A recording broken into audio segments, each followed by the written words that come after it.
What is up, guys? It is the Sports Sir Brad Walker, and welcome inside the Walker Report, part of In the Zone Sports Radio. Hopefully, everyone out there is having a great Thursday night, as we are just 1 week away from the NFL Draft, which me and the two lovely gentlemen that are waiting to come on here will be covering in its entirety in round one next week. So that will be awesome. So we will be covering that.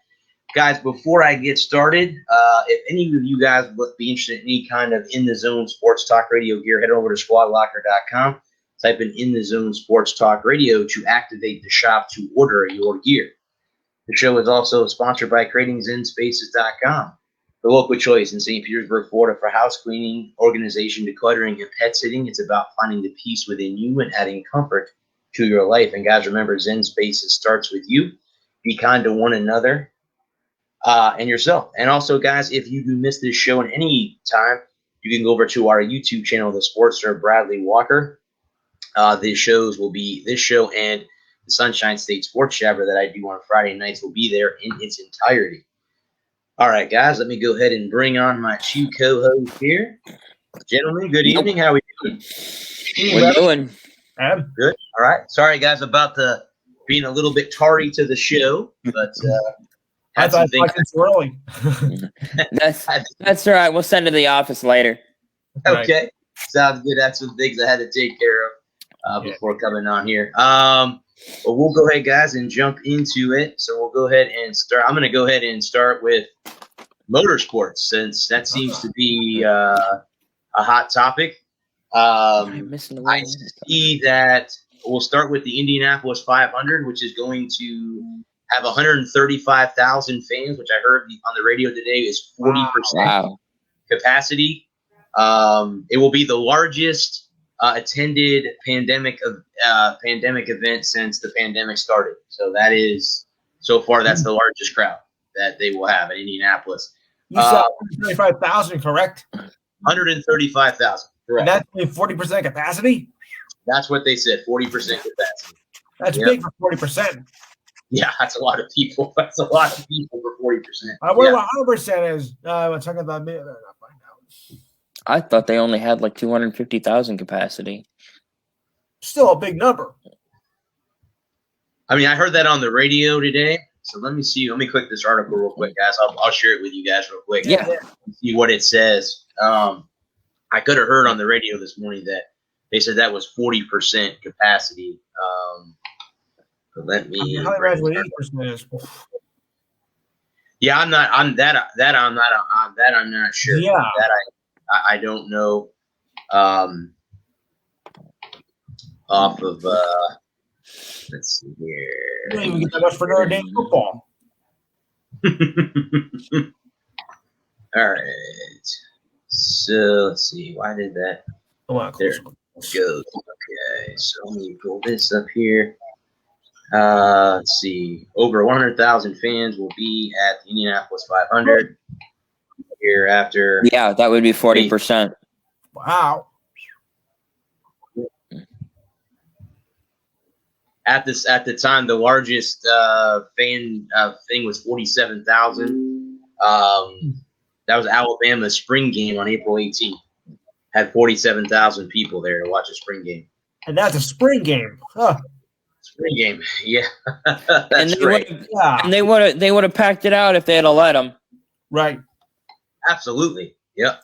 Right there it says 40% exact. The track has 250,000 grandstand seats. That's what I thought. Wow. For more fans to camp and spread out through the infield.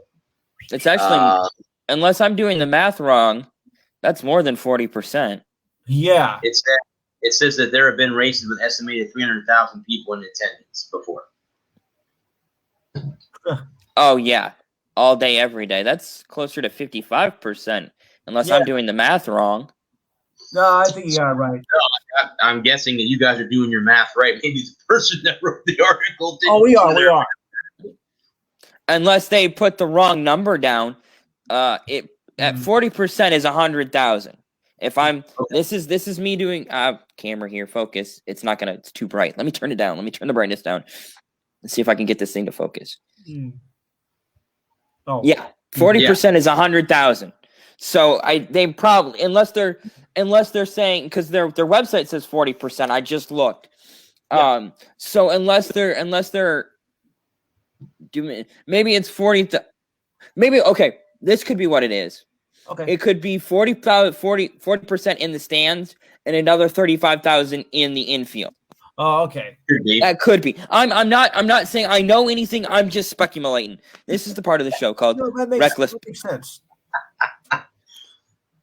Yeah, no, I like I said, I heard it on the radio, and I'm like, we have to talk about this, obviously. Yeah. It's coming up. Now, what the race is what? May 1st? When is the race? When is May 28th, I believe it is. Yes. Is that's the weekend of Memorial Day weekend, right? Yep. Well, actually, May 30th. May 30th. I couldn't remember what exact date it was. That's a Sunday, right? Yes, it's always May on a Sunday. 30th. Unless So it gets that's, rained out. I mean, what are you guys' thoughts on that? Having 130,000 people in a spot after. If you like being playing a place where you're packed, like Yeah. just go ahead. Yeah, I mean the 25,000 we had at Talladega last year, which was way more than 25,000 in my opinion. I don't think that there was, or 50. It was closer to 50,000 because it was like 20,000. Another race back when the first race during the pandemic, and even that was considered a massive crowd. Yeah. There was way more than 15,000 in my opinion. I didn't get count tickets or anything, but it felt like there was more than 20,000.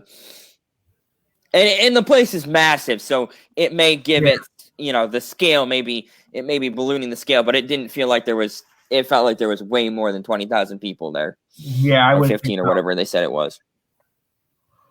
I mean, I like it. I mean, sooner or later it's going to be back that way anyway. I do too. You got to. At some point, we're just going to have to bite the bullet and just start doing things again. Right. And wear your mask. Don't go in if you're sick. Stay home, please, for the love of God. If you don't feel right, go get tested. And get your vaccine.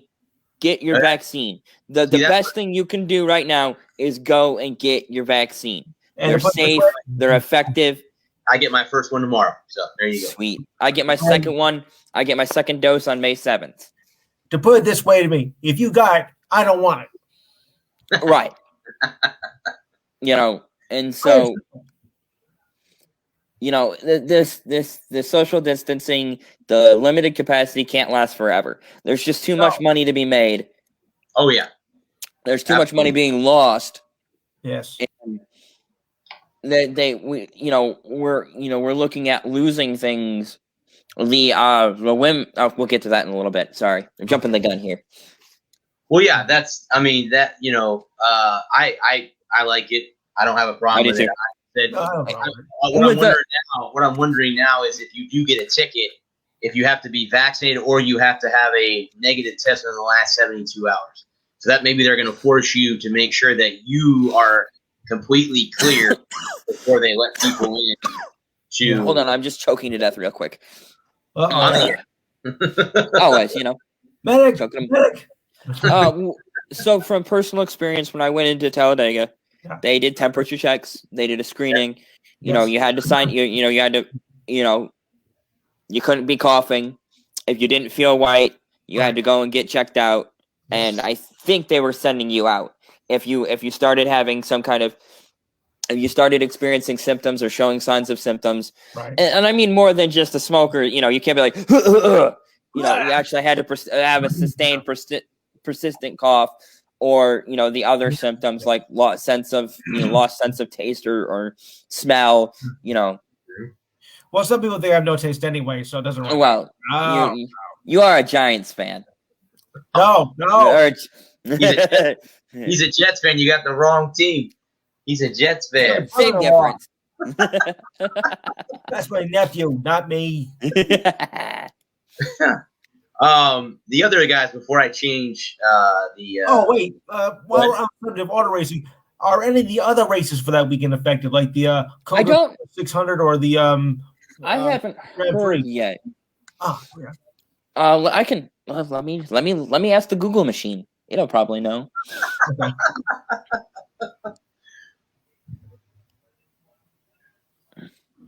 Yeah, that's cool. I mean, we could cover all those when we get close to Indianapolis 500 and cover them all on the show since they're on the same weekend. Same day. Oh, they're same day. Okay. Yeah, they're all the same day. Right now, as of right now, they're going to do 30% at the 600. Okay.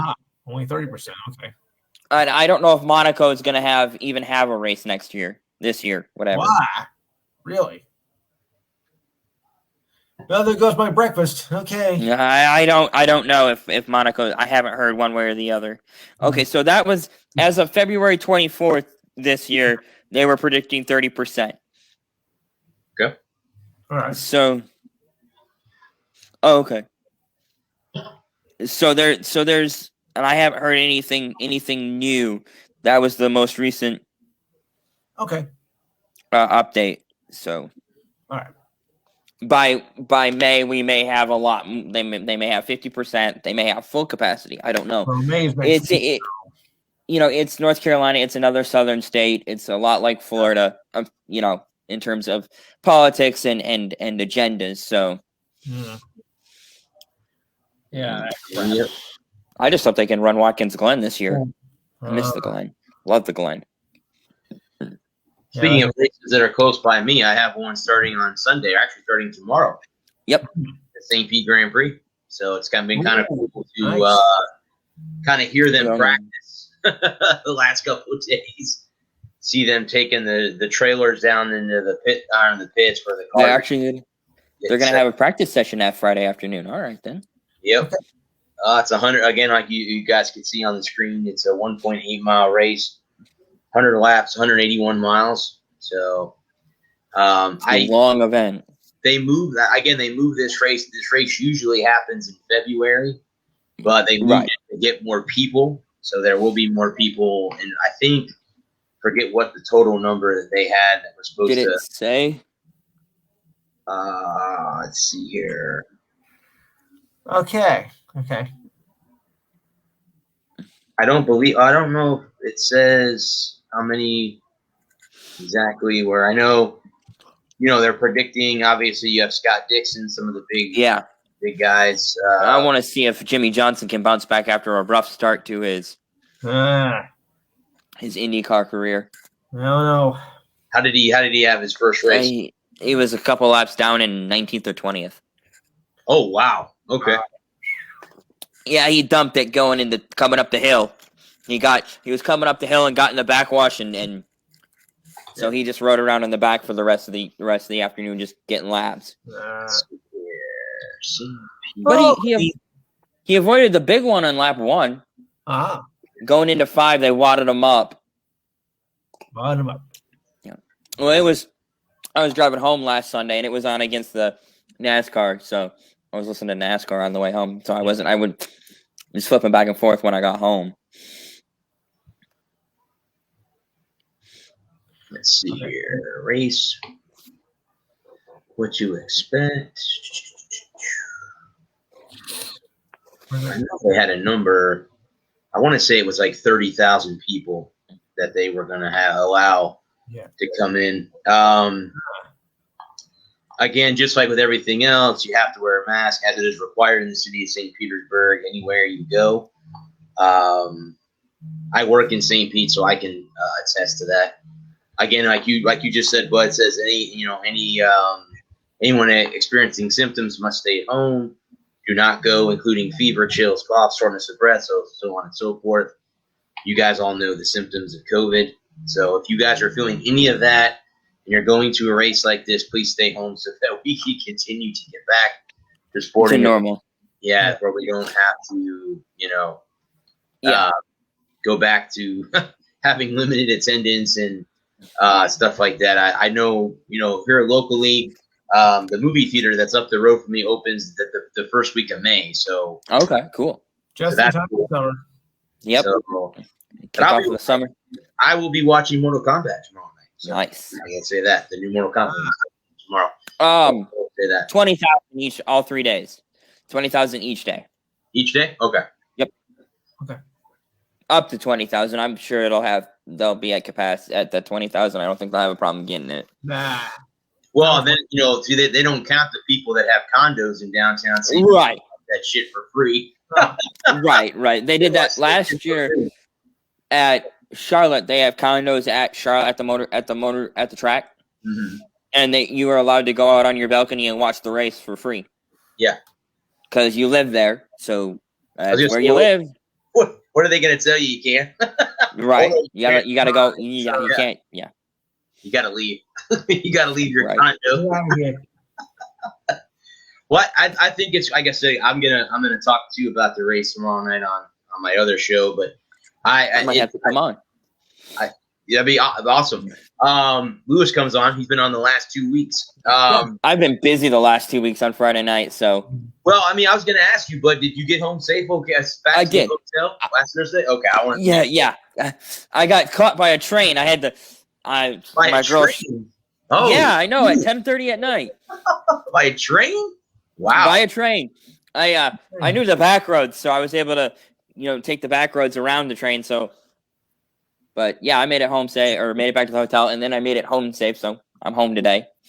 Thankfully. Right. 10:30 at night in Mississippi train. Wow, God love them. God love them. Yeah. God love them. Hey, we all got to do a job. God love them people. Right. That do that. Yeah. Absolutely. All right. So let's go ahead. We'll go to the other motorsport since we have we were all so excited about this young lady about a week ago, and now I've come to find out, as my co-host messaged me the other day, that she is not going to be racing. Yeah, she wasn't cleared. She's not cleared by NASCAR. Oh dear. Let me bring up that real quick, and we can talk about that. Is that the article? I thought I had saw something, but right before you messaged me that she had been knocked out of Talladega, and I'm like, well, what the heck happened? I mean, you explain to me what exactly happened with her. What was the whole thing? So, the fact that back in 2015, she was approved for a Cup car, but that was 6 years ago. So she had to resubmit her resume. Basically, she had to reapply for a license to run Cup cars, and they declined her for performance and quality. So she's been running her own truck for the last 6 years, and she only, in the 200 odd starts she's made, she's only finished on the lead lap 11 times. She has one top 10 in that time, and she hasn't run an Xfinity race in 3 years. That would be the next series below Cup, and they decided that they didn't want her out there for whatever reason. It was about as clear as mud to everybody, and I listened to a couple of different streams talk about it. The Brock Beard stream and Out of the Groove with Eric Eastop, who's my favorite NASCAR YouTuber. So they nobody really understood why exactly NASCAR said yes and then said no. There was conflicting reports on whether NASCAR actually said yes, and we're not really sure what happened, because last week it was announced, as of this show last week, they had announced that she had a car, that she was going to have a drive, and then on Monday they said nope, and they don't know. Nobody could really understand if they knew beforehand or if they found out over the weekend or what really, how that transpired. Mm-hmm. So, I mean, do you think, Bud, that it has something to do, like you were just saying, that she hasn't had, only had one top 10? Do you think that maybe basically of embarrassment? I mean, is there something along those lines? I think it's I think that they already have 8 or 9 cars out there that are not going to be competitive. Okay. and that was going to, they have 5 or 6 cars that aren't probably not going to be competitive. Oh, and the when I was at Talladega last fall, not competitive though. Half a lap off the pace. Only a half lap. Huh. Hey, yeah, full half lap. Well, it's Talladega. They run. You run. You're talking. You go to the thousandth digit of separation. You're talking half a lap. The 5. Half a second. Half a second off the pace. Not at Talladega. Not when you're talking about car. You're talking easily 20 miles an hour slower than anyone else. Easily. That's slow. Wow. Yeah, you're talking about running. You've got the lead pack is running 190, 195, 200 off into the corner, and you're barely pushing 180. The 00 last, he was at least a half a lap down the entire race at Talladega. Half a lap down at Talladega, running by himself. The 00 of Quin Houff. It was. And you're gonna have 2 or 3. You're gonna have 2 or 3 of those guys. Maybe 5 guys like that all race long anyway. And I think that they didn't think that she could keep up. And the fact that there no practice, no qualifying, no seat time to see if she can actually maintain minimum speed. I think that really hurt her in terms of. And that's why we need practice. We haven't had practice since. We're talking about practice. Practice. Practice. And so those are my thoughts, my theories. Of course. I'm just guessing by the way you're talking about that. Like you just said, they were worried that she wasn't going to be able to keep up. And why put a driver through that when and why put other? And the other thing is you're putting the other drivers at risk. And that too. You've got an inexperienced driver who has never made a start in a cup car with no practice, no seat time outside of maybe a simulator, and a simulator can only get you so far. You need actual in-car time. And Talladega is a deceptively technical track. It's about knowing how to get in the air and keep the draft. And if you're 15 miles an hour slower than everybody else, you're not going to be able to keep touch with that lead pack. And if you make, or even if you do, and if you make a mistake, you can trigger a 15 or 20 car pile up.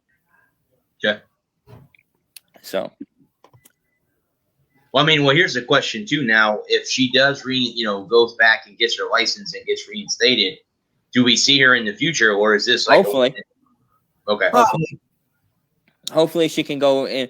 I think that they'd be more willing to let her run a short track, like maybe Bristol later on in the fall, or the second Martinsville, maybe Dover or Pocono, maybe Michigan, somewhere where even if she is 15 or 20 miles off the pace, it's still easier for you to get out of the way.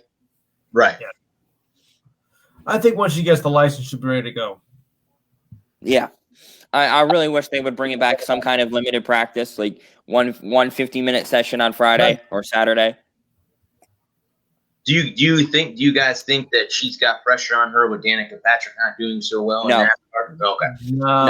No. The thing, she's 47. She's not exactly a spring chicken. She's 47 years old. She's been around the game for a long time. She runs her truck team out of her own pocket. Okay. So she's that old. Yeah. Yep. She's 47. And she looks 27 still. She's in a bad looking woman. No. Oh no, Jennifer Jo Cobb is 47. Jennifer, really? Yes, sir. Huh. Yeah, so Danica's not 47. I don't think. No. Danica's like 37. I was gonna say, I think she's in her 30s. Yeah. 47, starting her first race. Okay, it's it'll be her first Cup start. She's been racing for the better part of 20 years, off and on. Yeah, but she's never had Danica Patrick's 39. Okay. 30. Yeah, and then Jennifer Jo Cobb, who was denied a license, this is 47. And she's been, let's see, she made her first start a long time ago now. Obviously. Yeah. Here, I gotta pull up the wiki real quick. Talk through my hand because I'm such a pro at this. Yeah, her first race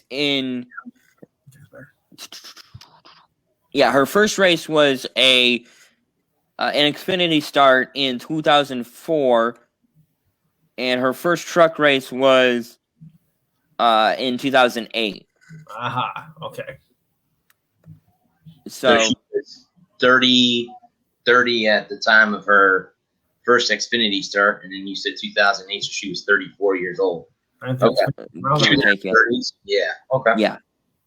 See, 12 years ago. She'd been 35 when she made her first Xfinity start, and then 38 when she made her first truck start. So she'll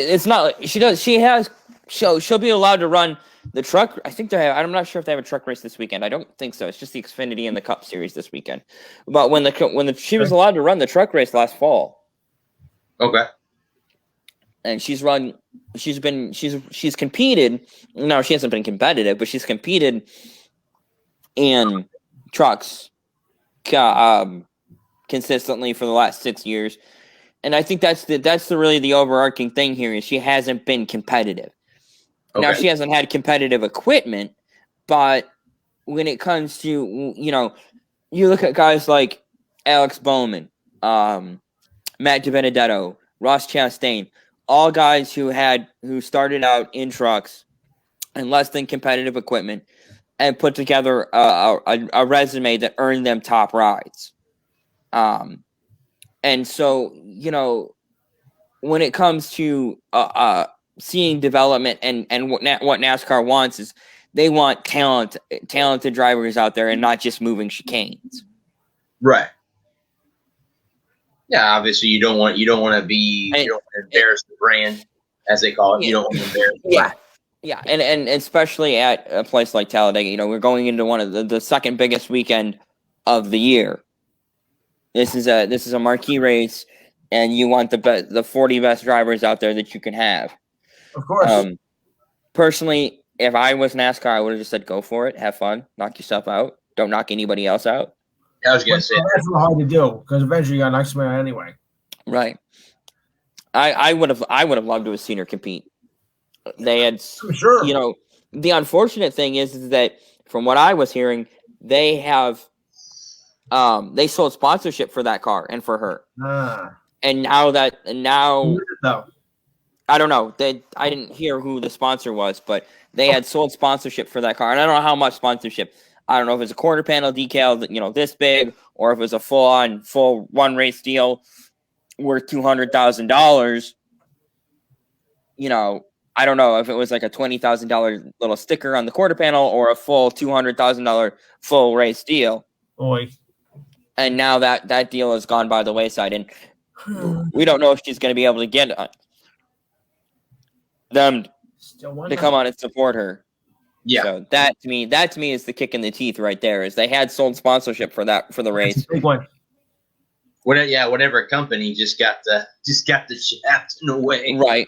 And they're gonna, and not only them, but Rick Ware Racing, who she was scheduled to drive for, they got shafted too because now that company is going to want their money back.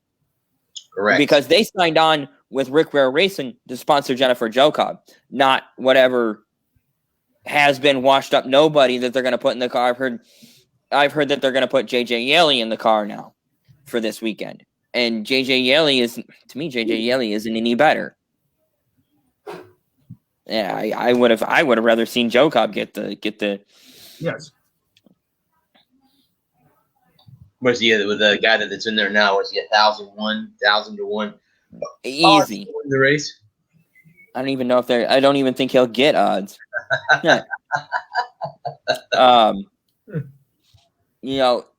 He's been competing in Cup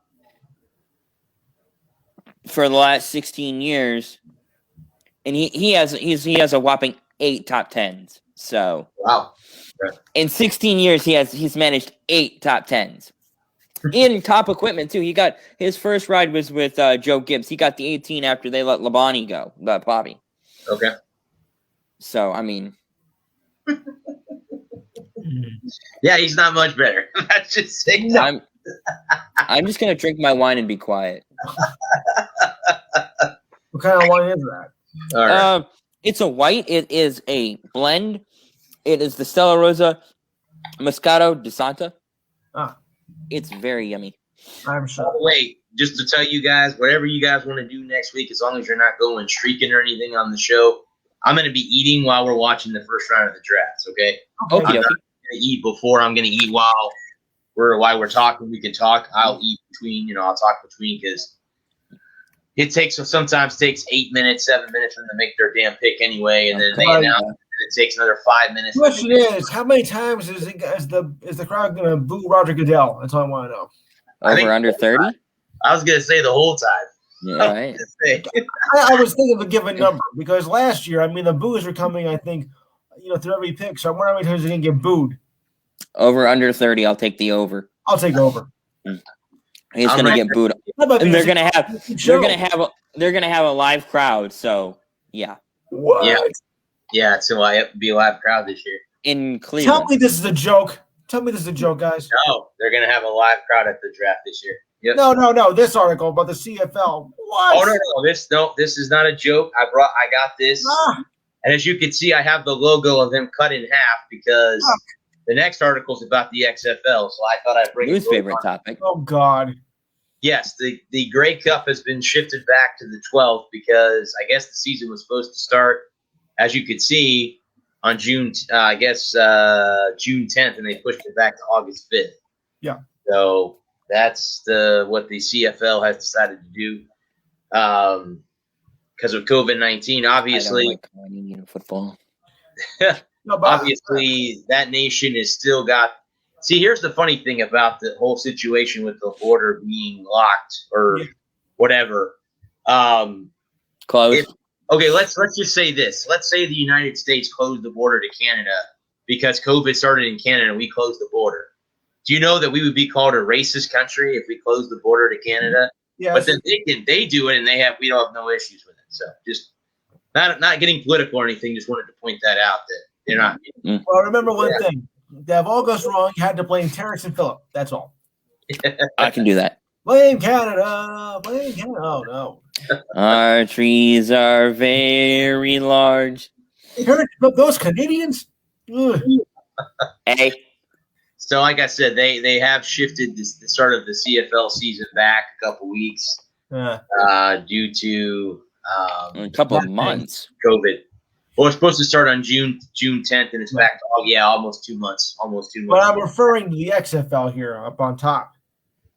Oh, well, wait, just hold on just a second, my man. I'll bring the XFL up here right here. The Jimmies are wrestled.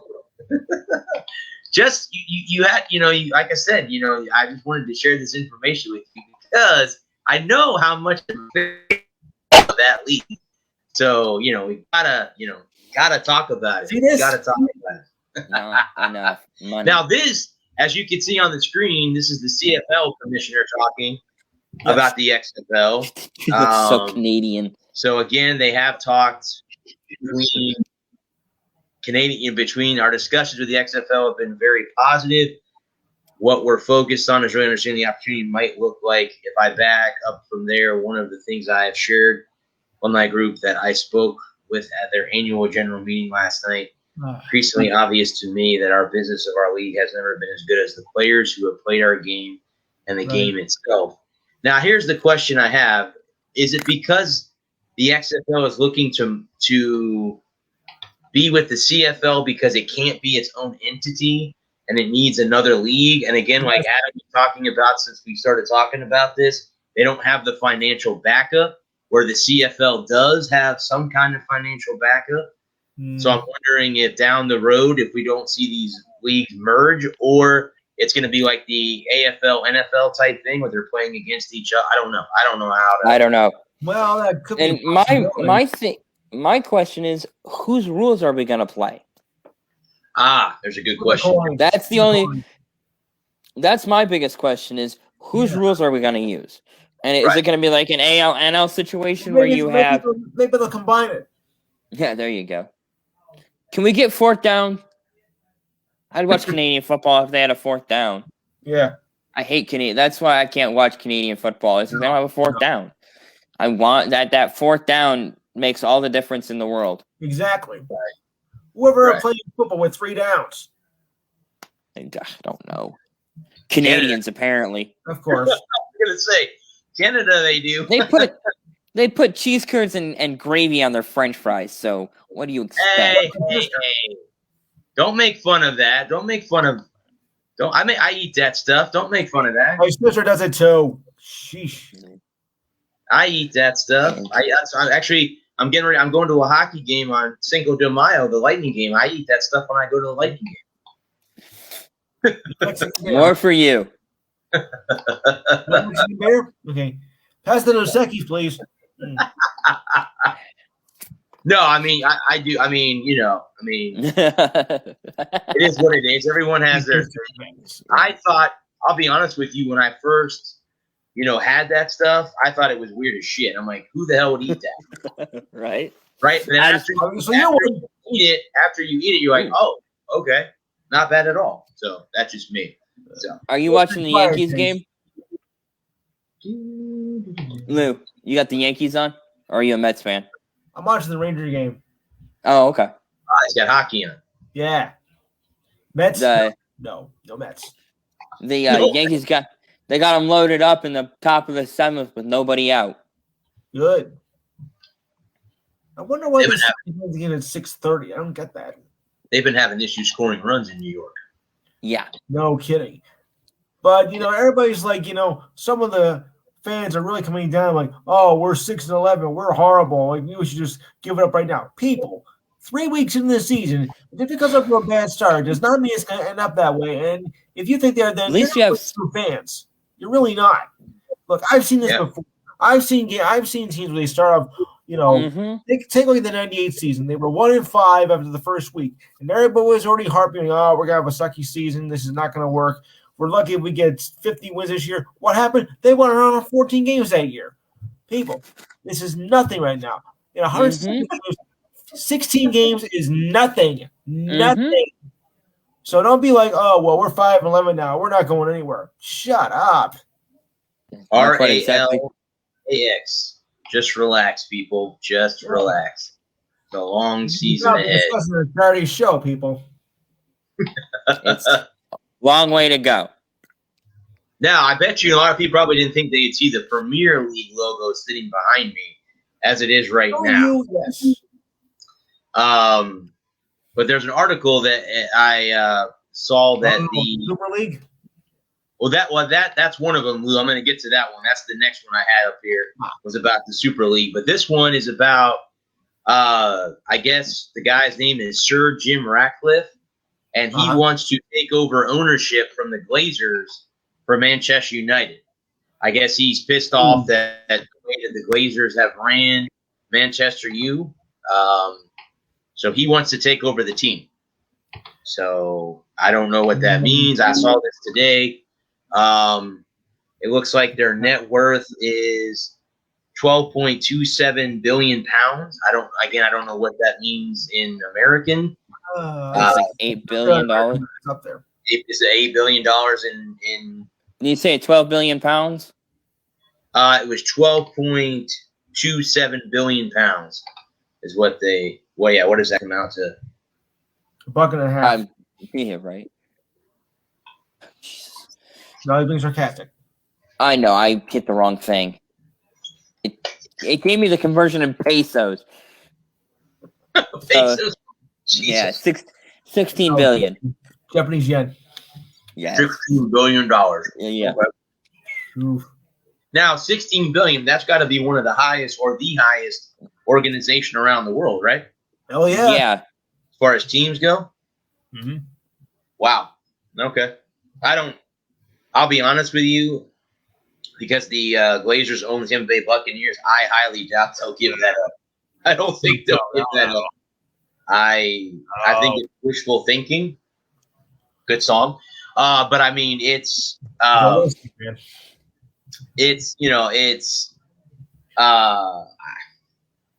I guess he's mad. Maybe he's a Manchester U fan and he's upset with the way the Glazers are running the organization. I don't know. And he's got the money, he's got the clout to do it. So I guess it's interesting when fans complain, but they want changes, but then they don't want them. Oh, we don't have the financial time to do that. Well, then then don't bitch about it. Right.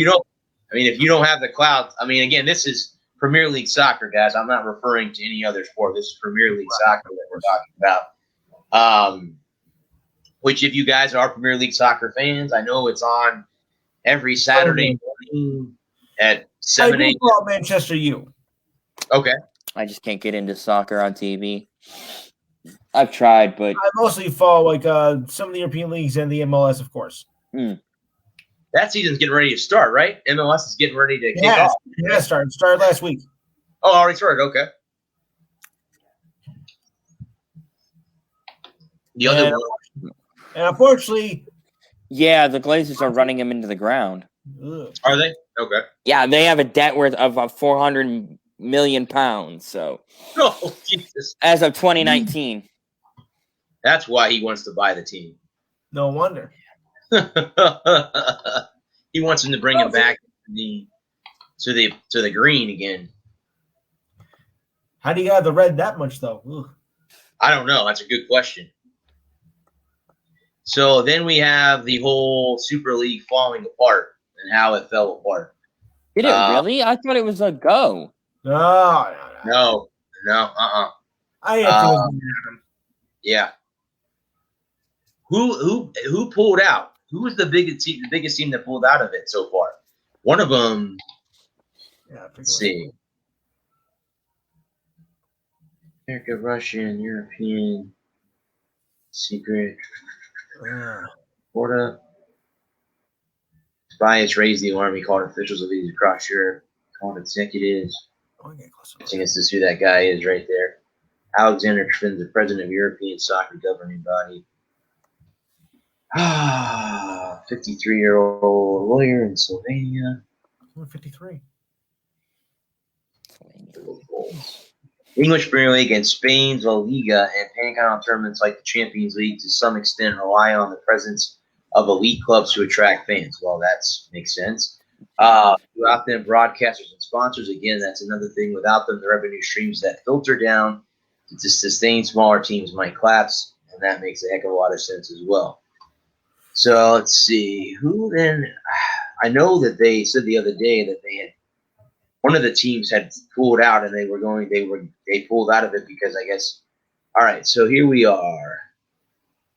Here are the ones who have pulled out. They're called the Dirty Dozen.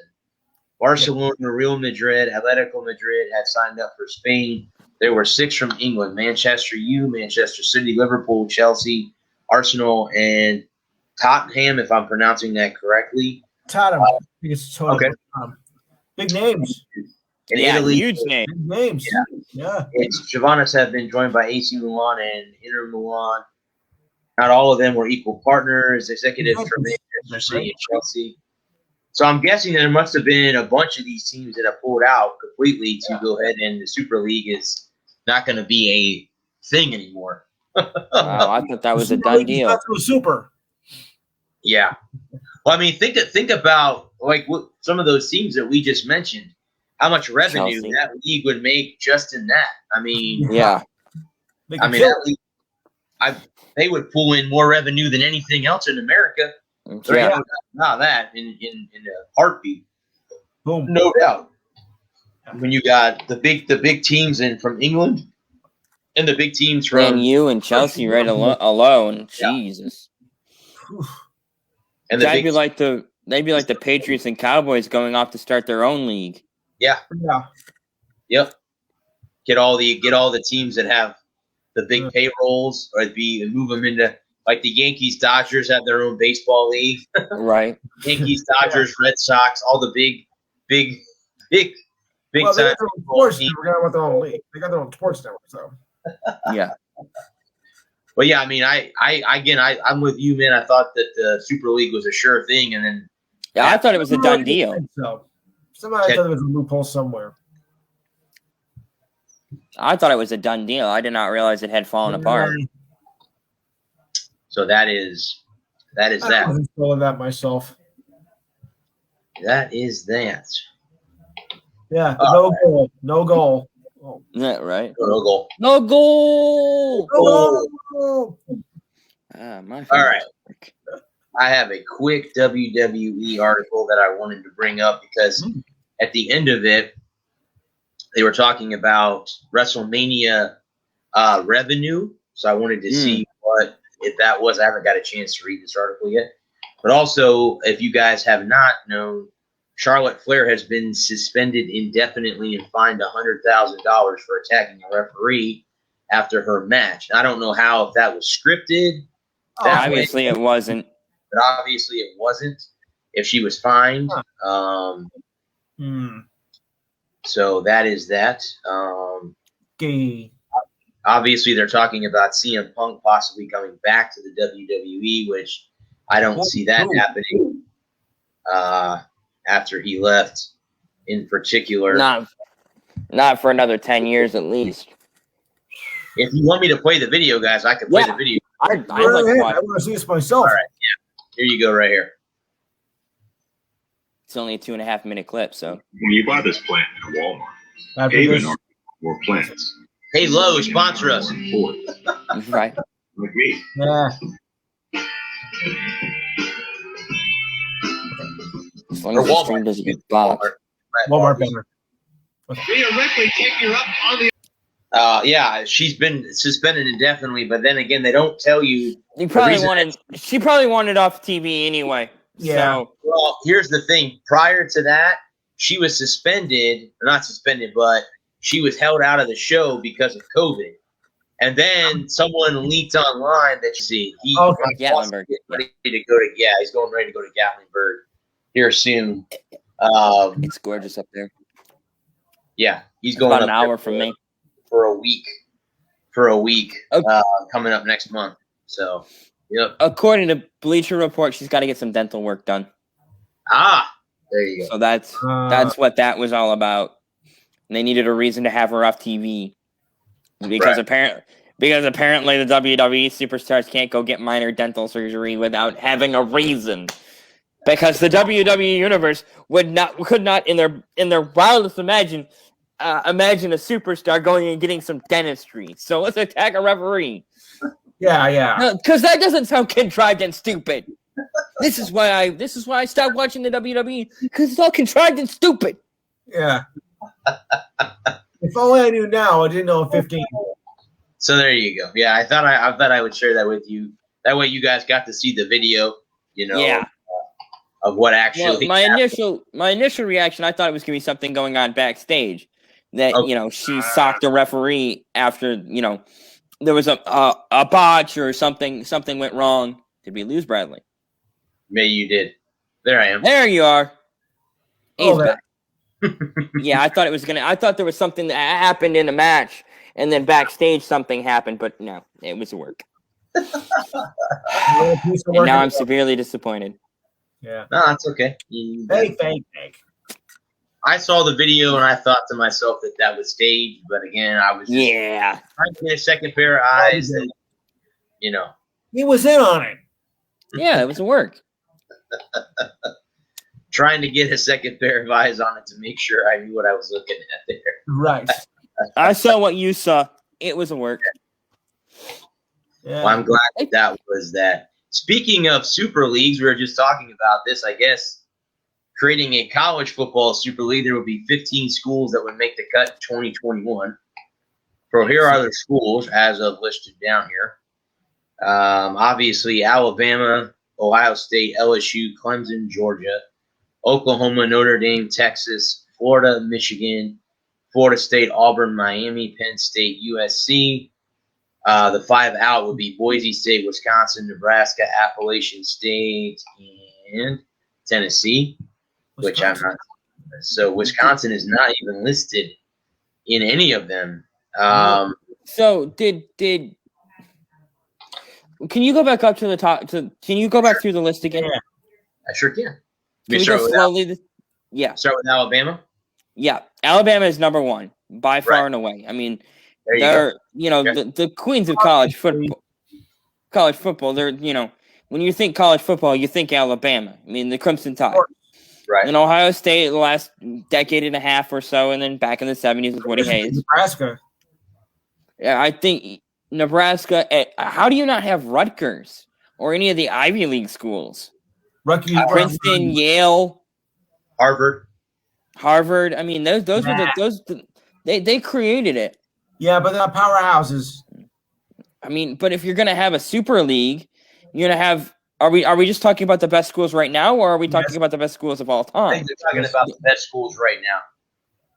I think Oregon. I don't see. I don't think there are any I don't think there are any Pac-12 teams on this list. SC. You have LSU at 3. Right. Clemson at 4, Georgia at 5.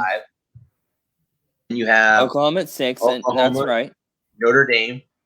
In Texas, Florida, Michigan. Yep.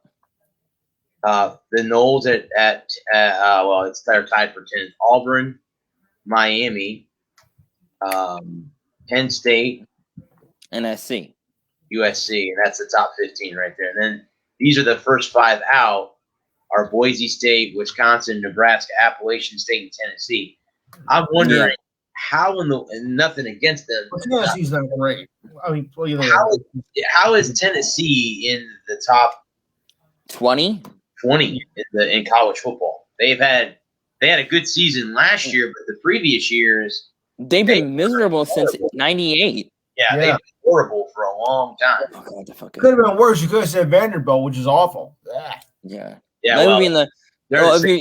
Each other, but yeah. Those are the 15 teams that the Vanderbilt is on that list of the 15 teams that the Super League plays against. Mm-hmm. Yep. Vanderbilt, Rutgers, Maryland. Well, remember, somebody to beat up on. They said they want a Super League, not a stupid league. Okay. Well, what's funny to me is that you have a super. Go ahead. You have a Super League and a Stupid League. The Super League beats up on the Stupid League.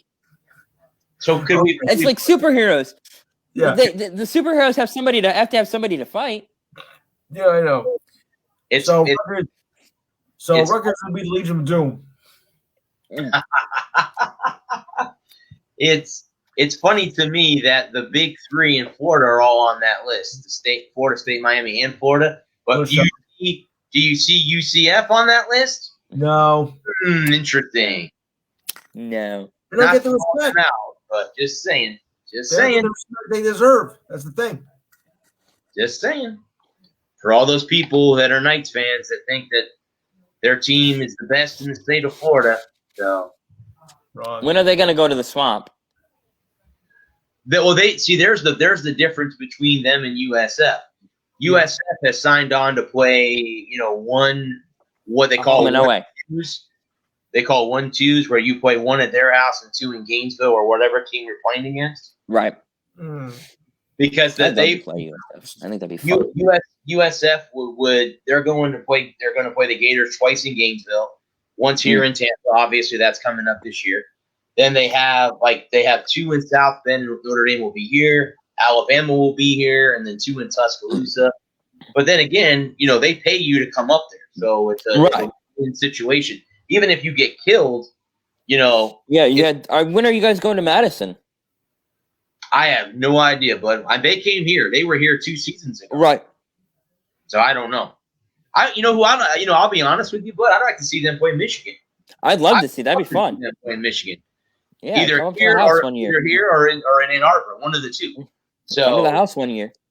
We might have to go up there. We might have to make a house call. Go see my mommy. Let me know if they do end up playing. I'll come up. We'll fly up to Michigan. Michigan. See about getting some tickets and. Yeah, I'll fly up to Michigan. I've been there. Especially I've been to Michigan before. Especially if they play in September when we don't have to worry about snow. I have been to D-Town. I enjoyed Detroit a lot. A lot of people rant and rap on that city. I enjoyed it when I was there, so I enjoyed It's Detroit. a fun little city.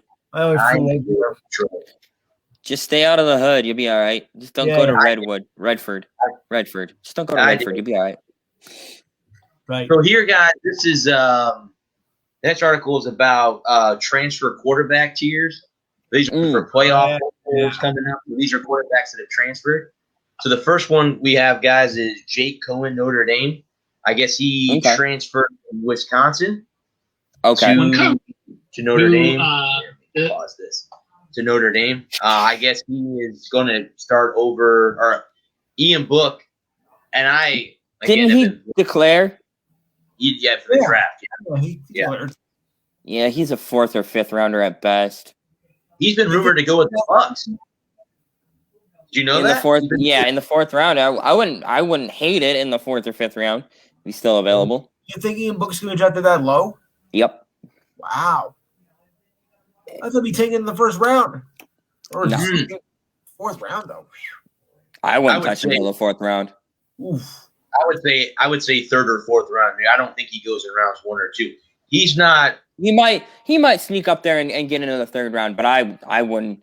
If it was me, if I was the GM, he'd have to blow me away in his interview or something because his play on the field has been so inconsistent. One week he'll look like a god, and then next week he'll look like he doesn't know what a football is. Yeah. Then you got so I would be very happy with him as a 3rd or 4th rounder. Okay, I would take it as an insult, but okay. The next one, I guess, is Charlie Brewer. He's going to play for Utah, transferred from Baylor. Okay. So I don't know what the Utes have around him to make them even think that they would become a contender with the quarterback. I guess that's tier 1. So these are playoff hopeful league title contenders. So I guess they figured with these guys moving, gives Notre Dame a chance to win the independent and Utah to win the Pac-12. I was wondering if they were going back to independent this year. Yeah, they are. They are 12. I guess, but that Brewer could help the Utes win the Pac-12 this year, according to what they're saying. So I don't know what kind of work he did at Baylor last year. I don't know. That's not a name that I recognize. So they don't get a lot of well-known publicity. Yeah. Besides, you gotta have 2 Utes anyway. This is 2 Utes. Okay. Tier 2. So this is bringing stability to the position. Tyler Shaw, Texas Tech. He transferred from Oregon. Okay. Yeah. I remember I watched that game that Oregon played against Oregon State, and they were playing quarterback by committee in that game. Now, here's a question. Now, you've heard about the graduate transfers not having to sit out a year. You think that's the right move? And why is it only be the graduate transfers? Why not the others? I think it's a step in the right direction, like I said a couple weeks ago. Okay, well then why are the non-graduate transfers still being punished and have to sit out a year? Because the NCAA is stupid? Well, we know that already, but still. I can't answer that question.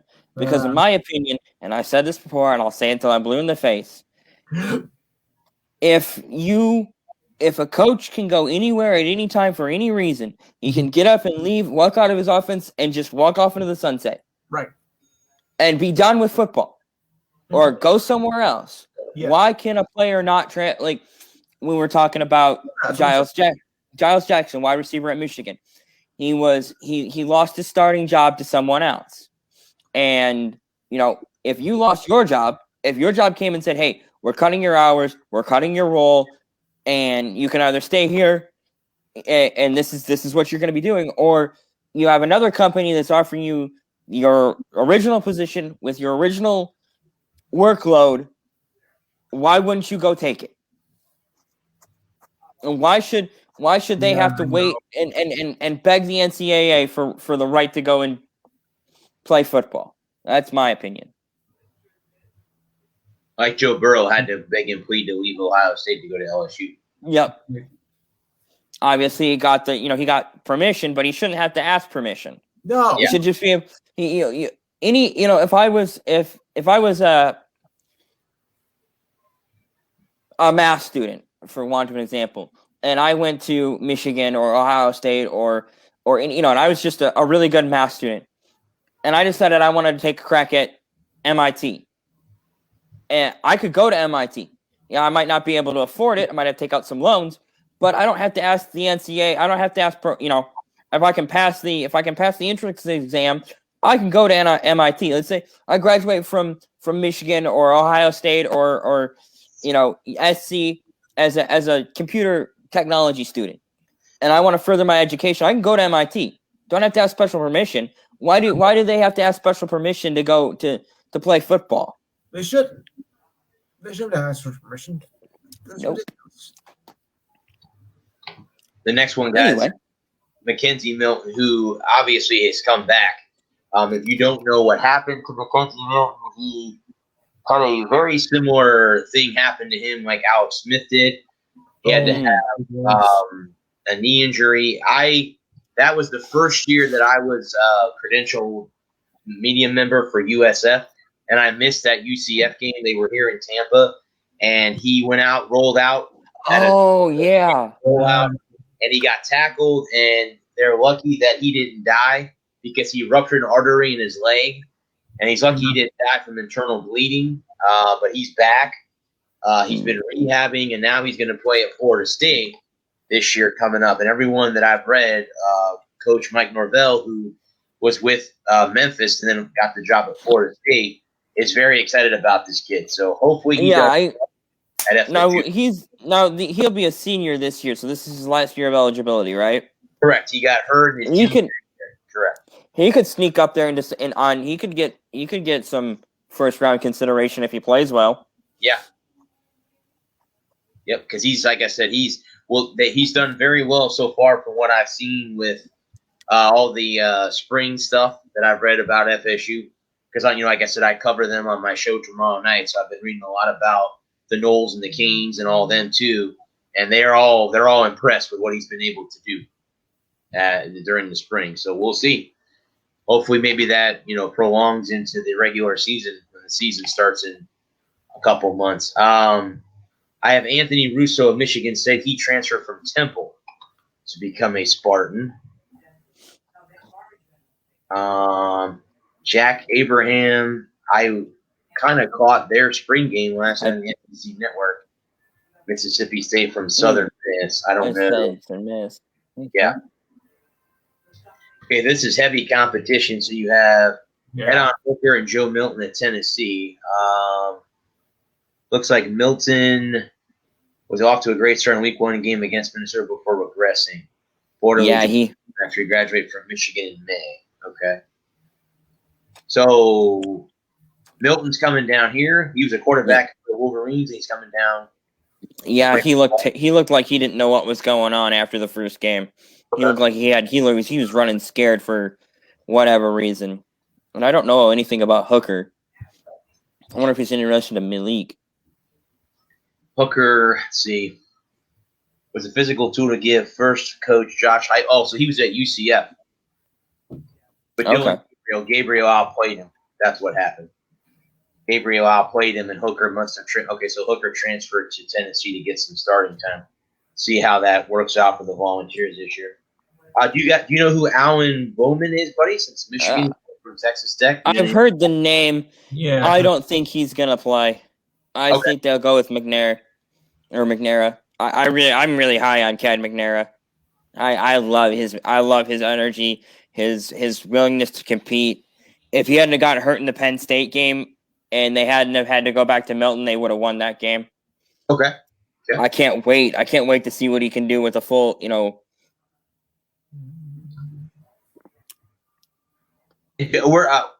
full training camp, spring game, everything. Yeah. Have you guys has Michigan had their spring game? Think so. They didn't let anybody in there. It was very much close to the vest. Right. The next one, I guess, looking to finally break out, DeJuan Mathis is transferring from Georgia to Temple. Obviously, he must not have fit in there with the Bulldogs. You have Chase Bryce, who That's a name from Clemson to Appalachian State. Okay. Tanner Madaki. I'm not really sure. Mordecai. Mordaki.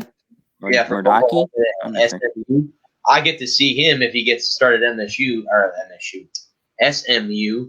because that's the USF's division. So okay. So they're in that division with in the AAC. Right. SMU's actually been a pretty good football team. They've been good for a couple of years. Yeah, definitely in that press before they got the death penalty. Back to the old Pony Express back in the day. The next article, as I have, is projecting the top 25 running backs in all college football in 2021. I thought this would be interesting to see what. Yeah, I'm curious. See who they are. I love college football, so 25. So let me bring this up, guys, and see if I can make it big enough so everybody can see it. Let's see about that. All right. So okay. Let me go ahead and scan down here. So we'll start. You might want to wait until that video, so you can pause that video. Yeah. There you go. Okay. Yeah. All right. So let's see. Number 25 is Ulysses Bentley the fourth, and that's SMU again. Mm-hmm. Okay. Ty Chandler out of North Carolina. He was fun last year. C.J. Verdell out of Oregon. Deuce Vaughn out of Kansas State. Jaron Ely out of Ole Miss. That's SEC ball. That's fine. Cameron Peoples, Appalachian State. There's a picture of him right there. That's Appalachian State's uniform. Tyler Aguilar at BYU. Obviously, they're going to have, with Zach Wilson off to the NFL, they're going to have something to call home. Brian Robinson out of Alabama. Letty Brown, West Virginia. Kyron Williams. Have you guys heard of any of these guys? Just off chance? Names, I'm not recognized any names so far. Okay. Lynn J. Dixon, Clemson. He's been taking over for Travis Etienne, obviously. Yeah. Kinson Ingram out of USC. Max Borgai out of Washington State. Okay, I've never heard of any of these guys to know. Tyler Goodson out of Iowa. I think I heard of that. Yeah, the name seems familiar. Yeah, well, it's Sincere McCormick out of University of Texas State. San Antonio. Okay, UTSA. Mm-hmm. All right. The Roadrunners. Master Teague out of Ohio State. Yes. So he's going to take over. You need to go away. Kennedy Brooks out of Oklahoma. Of course, they run the ball a lot. Look at that. He's got 274 carries for over 2,000 yards and 18 touchdowns. Yeah, that's good. He belongs in the top 10. Chris Rodriguez out of Kentucky. I've never heard of any of these guys. Right. Master Teague's the only name that I've recognized so far. Okay. Tank Bigsby out of Auburn. I see, and I know Auburn. I don't know. See, I don't know him either. In the SEC. Samir White, I know that name. yeah. Yeah, I know that name. Bijan Robinson out of Texas, the Longhorns. They have a new head coach. Steve Sarkisian. That's going to be interesting to see how he does in Texas. Isaiah Stewart. I wonder if he's in relation to CJ. I was going to say, is he any relation to CJ? Maybe a coincidence. Doesn't say. He'd be. I see that. Probably not. Running for Jimbo Fisher and the Aggies. Kevin Harris out of South. See, I don't remember hearing about these guys last year. Now I know this kid. Mohamed Ibrahim. Yeah, he's a beast. I've heard of him before. He had a lot of good games last year for the Gophers. Yeah, I don't remember this kid. Right? Yeah, Ball, Iowa State. he's a good one. Yeah, I watched a lot of Iowa State last year. I like Iowa State. They're one of my favorite non-Power 5 teams. Here's the question I have: how many of these guys are going to be in the next level next year? How many out of 25 do you think will be in the next level a year from now? Well, I only knew 2 names, so no surprises on that list. That'll be one of those guys that are like 24. 24 will be in the Heisman conversation or something. Heisman conversation. Yep. All right, so let's see here. All right, so we'll flip it over. We'll go back to the ranks of the pro ranks. We'll start with this league right here. There goes my thing there. Let's see here. We'll bring this up. We'll start with this league right here, the association. Let's see what the scoreboard is right now for the NBA. The Lightning are up 2-1 over Columbus with 7:40 left in the third period. Boston's beating the Sun. Boston beat the Suns. Milwaukee beating Philadelphia 122-105 in the fourth quarter. The Pistons are up by 1 point over the Spurs, 33-32. Chicago's beating Charlotte 16-13 in the first quarter. And then you have the Pelicans beat the Magic 135-100. And the late game is LA and Dallas, which starts in about 12 minutes here on the student. I was looking to see real quick, guys, what the power rankings were. So let's go through the power rankings. This should be good. Real quick. Let me share the screen with you guys just real quick. If you guys prefer me just doing this way instead of sending you guys that stuff. Yeah, this works great for me. Yeah. It's fine. Okay. All right. Then I'll just keep doing it this way then. Make it easy on you guys too. That way it's not so right. Make everything. Obviously, let's see. We'll go ahead and start scanning down here. Number 1 is obviously Philadelphia. Do you agree that the 76ers are the best team right now? Well, they're getting beat by Milwaukee right now, so They are. Hard to say, really. It really is hard to say. Oh, I'm sorry, guys. I'm sorry, my fault. I didn't read this all the way. These are power rankings based on the trade deadline. So these are people that have come over. So you have Philadelphia of George Hill at number 1. So he's been the biggest impact since he's come over. Okay. Number 2 is Blake Griffin in Brooklyn. Oh, yeah, that's fine. You can say that again. No, I'm just looking at the score here for the Philadelphia Rangers. Philadelphia just took the lead. Ugh. Oh, okay. Milwaukee's P.J. Tucker. Well, hang on a second, because I got the wrong thing. Let me look up.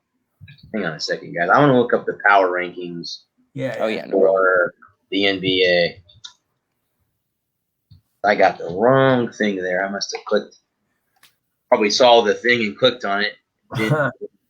I've done that too. Clicked the wrong thing. Let's see here. Here we go. Great. Power rankings, week 18. Let's see. Oh, that's what I clicked. I clicked the top link, thinking that was more recent. And that was the same article that was listed as far as that goes. All right, so now let's get down here real quick. East West.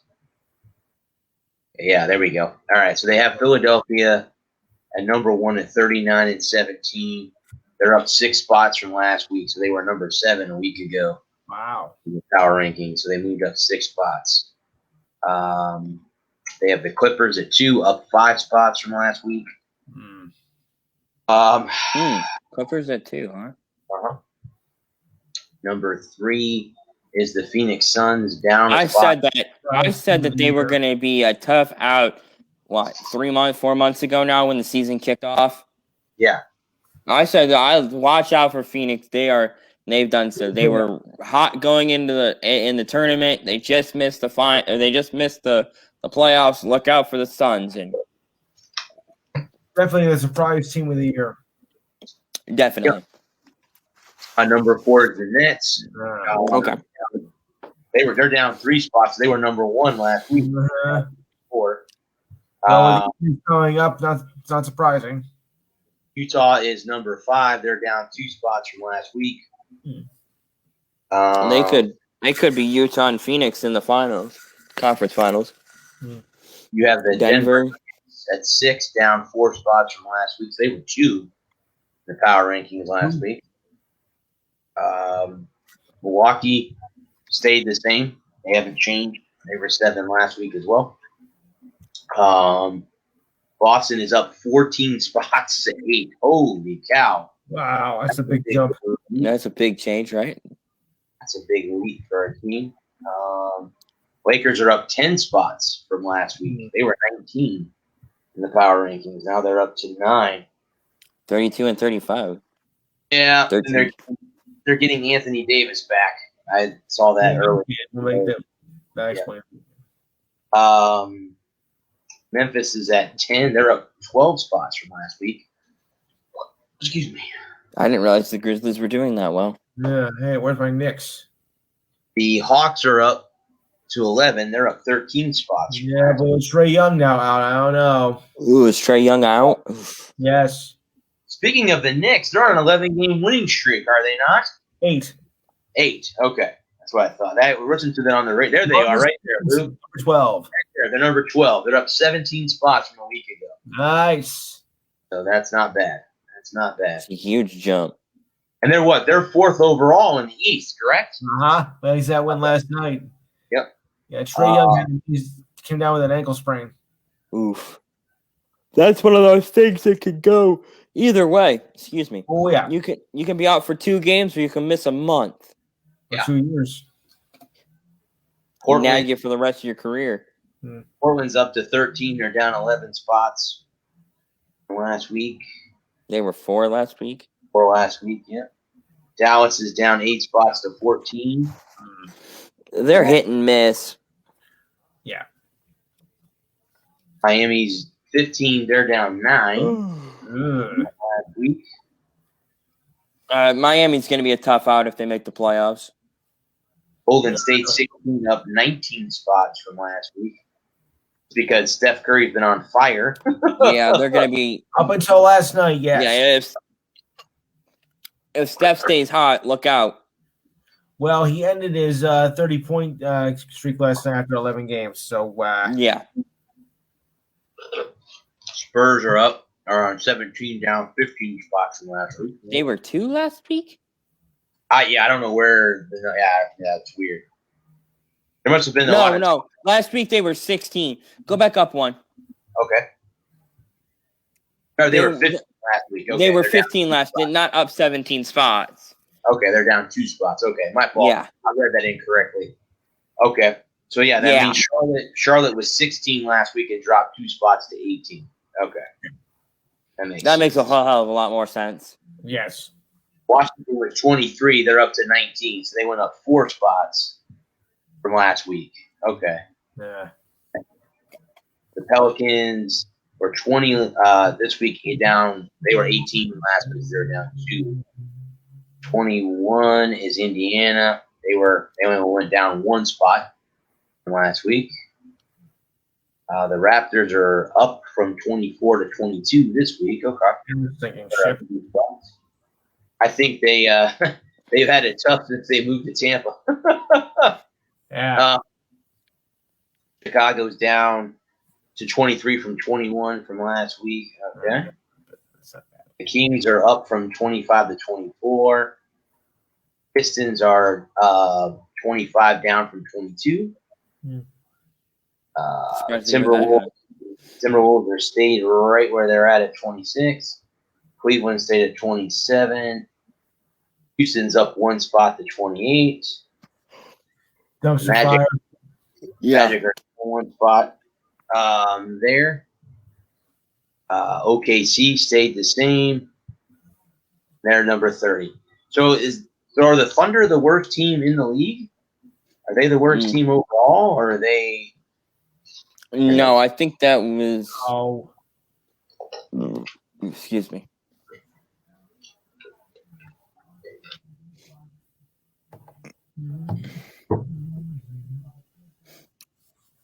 I wouldn't go that far.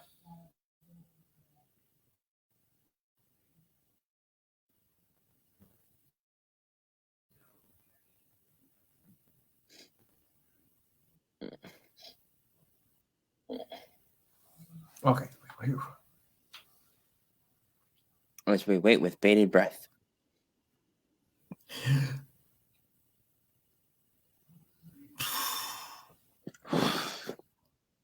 Yeah. And it's 3-1 now. I know. Ugh.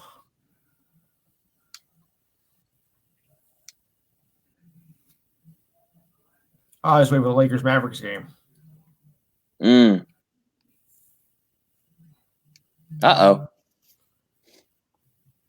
Oh, Bradley. It's just you and me now. Hell is frozen over. Okay. I know, right? Yeah. I thought I had problems with my computer. That's probably the internet. Well, are there storms in the area? I don't know. I had storms yesterday. I haven't had storms in a while. Lucky you. All right. I got work got canceled one day because of the storms. They were expecting the worst tornado in 10 years, so they sent everybody home. A tornado? Oh, okay. Yeah. I didn't even get out of bed. Like, I'm going to go upstairs and hang out in my room. Play video games. Yeah. Let me know if my house is still standing or not. I don't care. Let me know if we're still standing. Right? Well, if I suddenly suddenly start flying, you know what happened? Yeah. But anyway, the next, there are 8 games. Okay. Sorry about that. Internet. Yeah, what were happening here? Nah, I disappeared. Internet. Yeah. I thought it was a Gila monster. Yeah. Let me see if I can bring this back on the screen real quick. Sure. Let's see here. I had the playoff picture for you guys up here. Yeah. I was wanting to see that because I was interested in that, and then you disappeared. Let's see if that. There we go. Okay. Let me make it a little bit bigger. Hang on just a second. Yeah. Just a little bit bigger. Get rid of the. Oh, now I clicked something else. Dang it. I want to get that.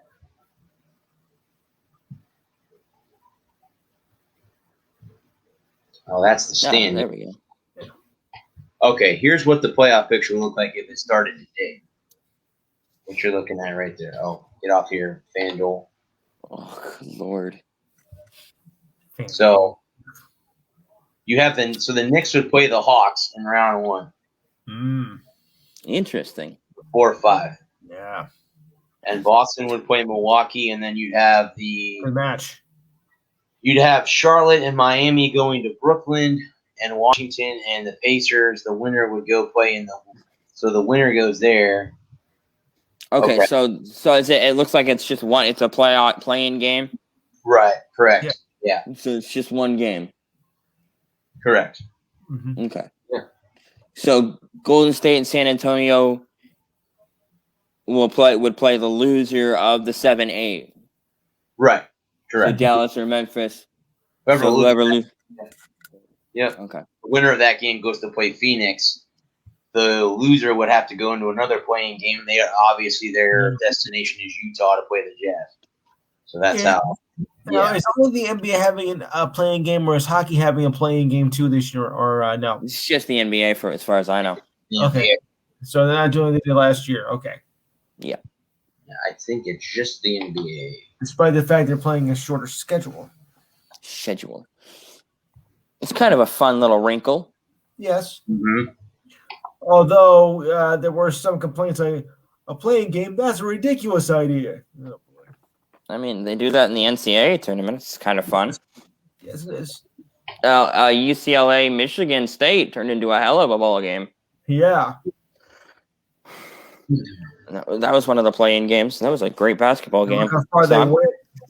Yeah, I know. Don't remind me. Again, I think they were under. UCLA was very underrated though. Yeah. Yes, I will agree with that. UCLA made a hell of a run. Being that they were in the Elite Eight. Yep.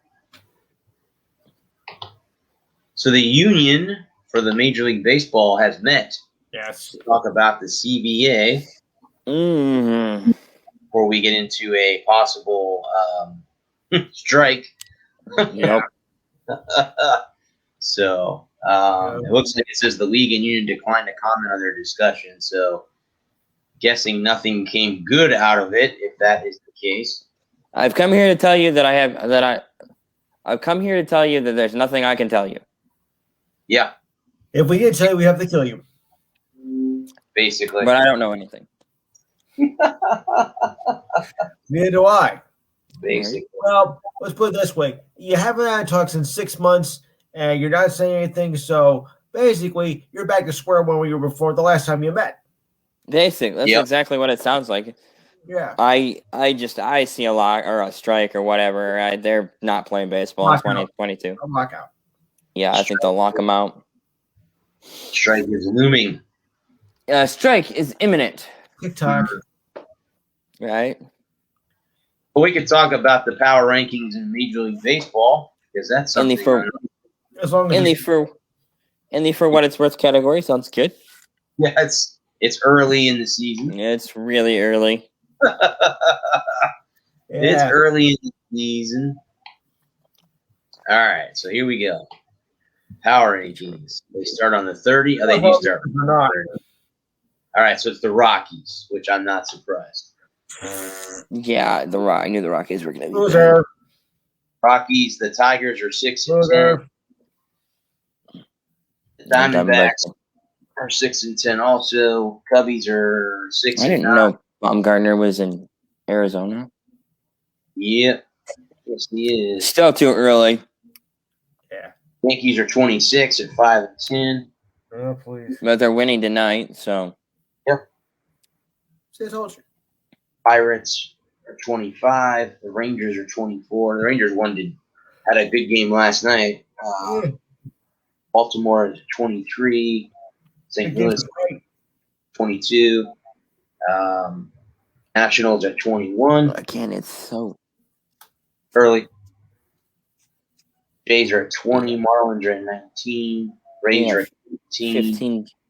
Yeah, 15. 3 series. I was expecting better from the Braves, though. Yeah, they're at 17. Right Again, now. it's so. Yeah. It's just so damn early. We've got, 2-3 series under our belt? Yeah. Astros are at 15. Indians are at 14. Phillies at 13. Brew Crew at 12. The A's, now there's a team that started 0-6 and have won, 11 in a row, 12 in a row? Yes. They've got off to they're a good baseball team. Wow, the Mets are in 10? Wow, okay. I did not know that. Angels, White Sox, Royals, who just beat the Rays last night. The Giants are in the top 10. The Giants. I know it's early. I know it's early for them, but still, what the hell? I mean, the Giants to be in the top 10 in the power rankings already? Wow, good for them. Yeah. Seattle, the Reds, Padres, Red Sox, and then why is that not a shock that the Dodgers are number one? Totally shocked. Unbelievable. Why not? All right. So let's move on to the last two we got to talk about here. We'll switch it to the National Hockey League. And there's an article, guys, that Robert Lanier, the goaltender for the Vegas Golden Knights, said that I saw that, yeah. Lied to them about the COVID-19. What do you guys' take on that whole? Lied? I didn't read the article. Hang on a second. Let me bring it up here. Let's just see it here real quick. That's what he said, but then I think he said something about jail, and then he rebutted what he had said about comparing it to jail. Uh-huh. Well, in a way. You feel like something along those lines of that. And I mean, really, the Knights are obviously, I think they were the first team to clinch a playoff spot in the National Hockey League, so they're the first ones in. 3-2. Hurry up. Leonard says the NHL forced players to get the coronavirus vaccine and that they were misled by what changes would be made if they agreed. Bill Daly told ESPN there was I no. didn't realize we were playing tonight. Damn. It's been a matter they've been raised and discussed between us and the NHLPA. Said that the 2021 season had been difficult, one that they've had to alter COVID-19 protocols along the way. Other than the Vancouver Canucks, I don't think anyone's really had any bad COVID issues. And the Canucks have had they've been hit the worst. Yeah, the Canucks have been the one that got smoked.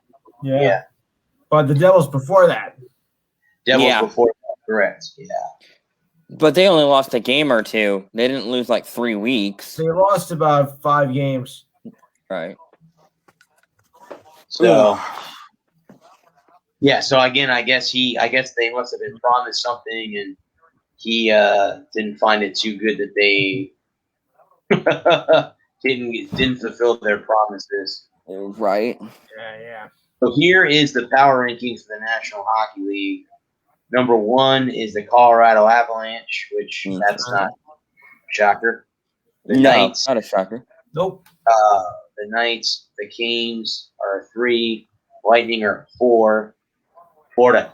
That I'm telling you what, man. The Panthers are going to be they're going to be a tough out. I was just going to say that. The Panthers are going to be a tough team to knock out this year. The Maple Leafs are 6, Capitals are 7, Islanders are 8. The Bruins are 9, Pens are 10, Wild is 11, the Jets are 12, Rangers are 13. Edmonton's 14, Predators 15, Stars 16. That's who I'm going to see the Stars and the Lightning on Cinco de Mayo. That Montreal is 17, Blackhawks 18, Coyotes 19, Blues 20, Flames 21, Canucks are 22. Okay. Flyers 23, Sharks 24, Kings 25.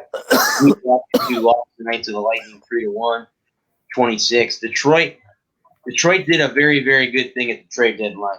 Yzerman is up to his. Yeah, he sure did. Yeah. His usual trick. Senators are 28, the Ducks are 29, the Devils are 31, and the Devils are 30, Sabres are 31. Could we put the Sabres below the Kraken? I think that's a safe assessment. Oh yeah, definitely. So the Sabres already been eliminated. I think the Devils are next. Yeah, I'm saying it's getting down to where you're going to have teams getting eliminated out of the playoff picture anyway, and start clinching playoff spots. Yeah, clinching playoff spots. Well, now wait a second. Just to be Vancouver. Now, Vancouver was ranked where again? 22. Was ranked in like 20. Yeah, they were. So they're still in contention, I guess, for a playoff spot. Well, I mean, I think they have to play like 11 games in like 13 days or somewhere along those lines. They're going to be dead. Those guys are The thing is, like, if you're not in contention, for a playoff spot, I don't think it's gonna matter if you finish the regular season or not, because if you're out of it, why bother? Right. No, I mean, I agree. I think if you guys ever get a chance to watch YouTube, the Hockey Guy is a great NHL channel. Heard of it.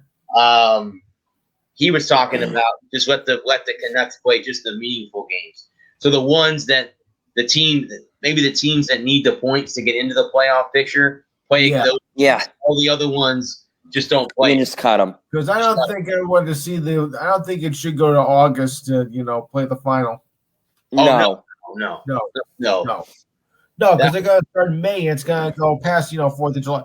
Because they announced I think the first day of the new season is like October 12th or 13th. Yes. Something like that. So you don't want to be playing the Stanley Cup in August and only have 2 months off. No. In between. You want to get it done so that these guys have a full off season to rest. And besides that would clash with the Olympics, and that's gonna be a no-no. Yeah, they're projecting. Here's the question: Are they playing in the Olympics? Or any of the NHL guys playing? No, but it's Summer Olympics. Scheduling is going to be like You're going to do what?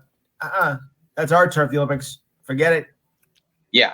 Yeah, because the last if they play all 7 games, if the Cup Finals goes to 7 games, the last scheduled day is July 9th. Yeah. Wow, 4th of July and a Stanley Cup final. Doesn't get much better than that. That'd be cool. I would like. I know a lot of baseball fans who are like, "Oh, come on, you're gonna do it on the 4th of July? How could you?" Mm. Oh, look at me, man. Well, I know. Last year, before everything happened, the baseball season, Game 7 of the World Series was supposed to be on Halloween night. That would have been awesome. Right, that would have been crazy. Game 7 on Halloween night. Yeah. Oh, by the way, speaking of baseball, this is a little bit wacky, but of course, how they've been getting guest hosts for Jeopardy, throughout the season. Well, this is going to be the last one to do it. Joe Buck. Unfortunately, yes. Yeah. Yeah. And that'll be the most unexciting game of Jeopardy of all time. Even worse than Cooper. And he said something about he wants to take over that job all for full time, too. Forget it. They don't even like this football. They got to call us Miss Jeopardy. Both rings will go down. So yeah. Jeopardy. The rings will be in the toilet. Well, forget it. Why not Aaron Rodgers? Come on. Why not Aaron Rodgers? I mean, what? I don't know. I didn't watch any Aaron Rodgers. Is he any good? The conflict with his football, practice scheduling and whatnot, commuting. I don't know. Yeah, well, that would be rather difficult for him, being that he's still an active player. And yeah. Then practice time would clash with tapings and whatnot. I don't know. It's not a very logical move. No, not as it sits right now. No, it could be one of us. Especially since they tape 5 or 6 episodes a day, so it depends. You never know, though. He might say, "You know what? You're not going to help me. You're not going to help me with the players. I'm going to leave. I'll go be a host on a game show." Yeah, because I'm curious. I don't know with how they're going to pick. Next week. Are they going to pull another? Yeah. They're not going to draft a quarterback, obviously. So, no. Because I saw something on a guy that's a big Packers fan. I'll bring this logo up.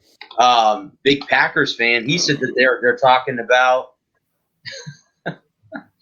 trading their pick to the Patriots, and I'm like, they're a quarterback trading Jordan Love to the Patriots. I'm like, where did that come from? You're going to waste a first-round pick to trade him away the next year? That makes no sense whatsoever. Right?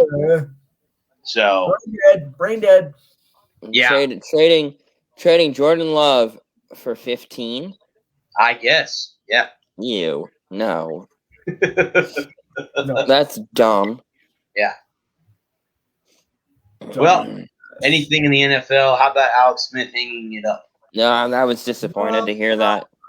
I'm looking at it either way. I mean, yes, he made the comeback player of the year, and I thought maybe he would try maybe one more year before hanging him up and maybe, make a run at another playoff spot. But I get the reason behind it. I think he's still feeling effects from his 17 whatever surgeries and whatnot. And maybe, you got to know, your body knows. At some point, it's time to go. Yeah. Right. Your body, your heart says you want to play, but your head says, no, I don't think I can take for surgeries, concussions, and whatnot. Yeah. Actually, Washington got a double whammy this week. Oh, yeah? Oh, yeah. Jordan Reed. Oh, yeah. Goal! That's a goal. That's a goal. Bruins. Wings and stars. The other thing. I didn't even know it was on. I thought they weren't playing tonight. Taylor's team. Oh, that'd be great. Oh boy, might have a field day with him on Saturday. Oh boy.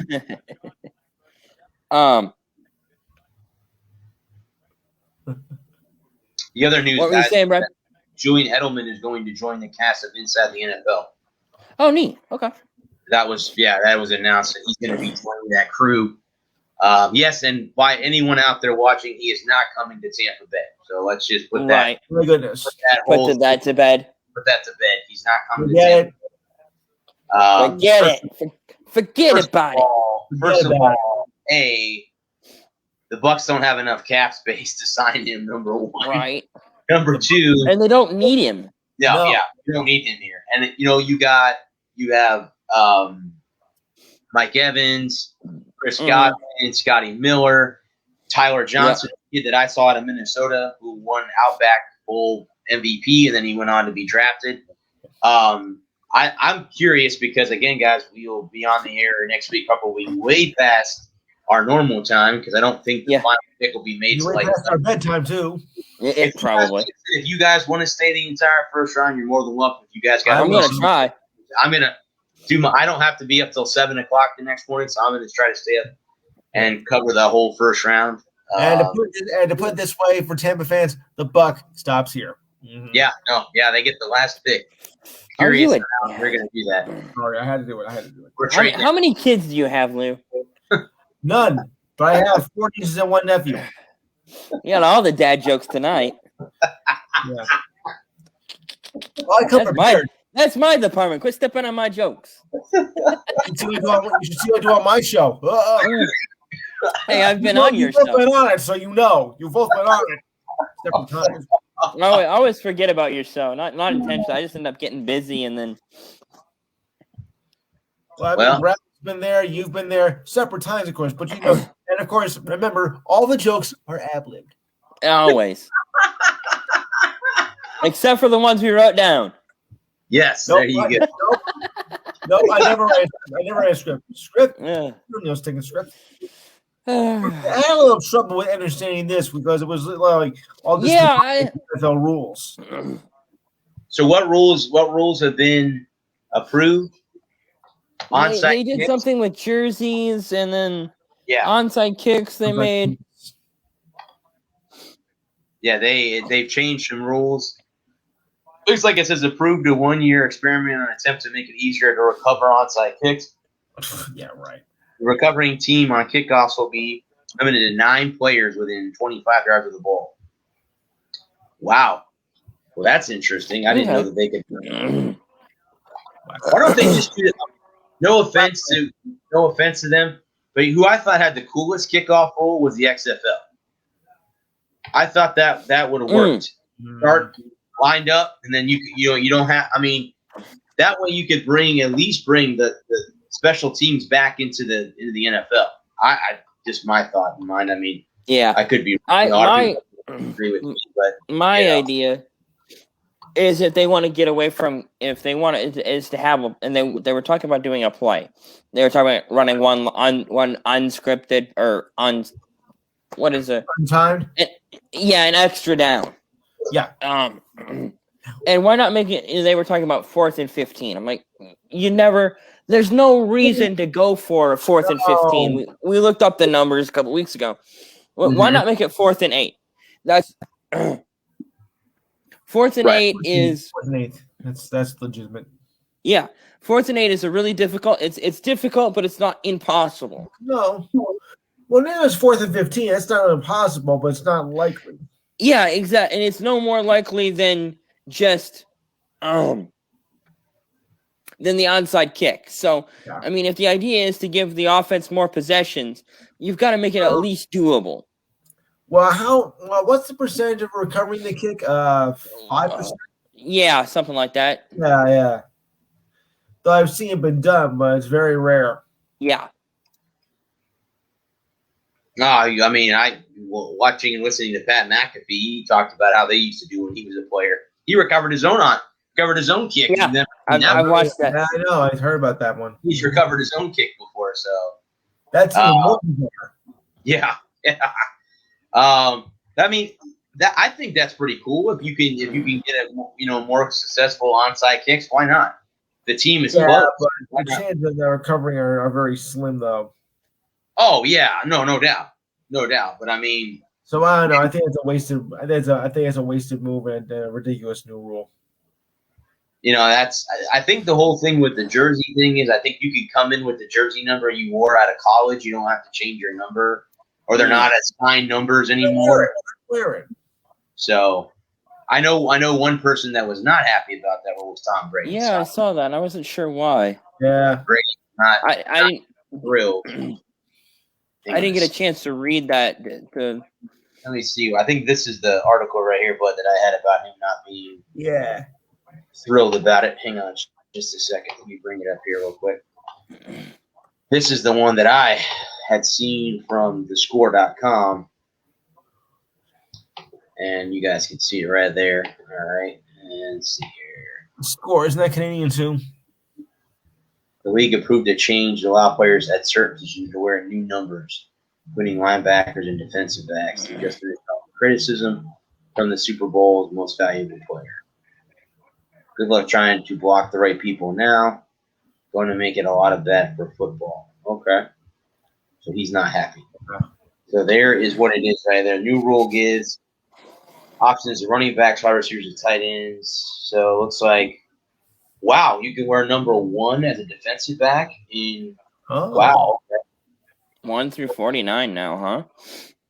So they're kind of doing, other than I know in college football, you can have the same number on one on offense, one on defense, but yeah, because they have so many players. So you have to do that. Yeah. Wow. Okay, that's going to be interesting to see how many guys change their numbers next year because they can do that now. Now they have the option. Growing trend. Wow. Linebacker is wearing 90. Wow, can you imagine a linebacker wearing 90? Yeah. Imagine Ray Lewis in 93 instead of his 52. That'd have been weird. Mm-hmm. Yep.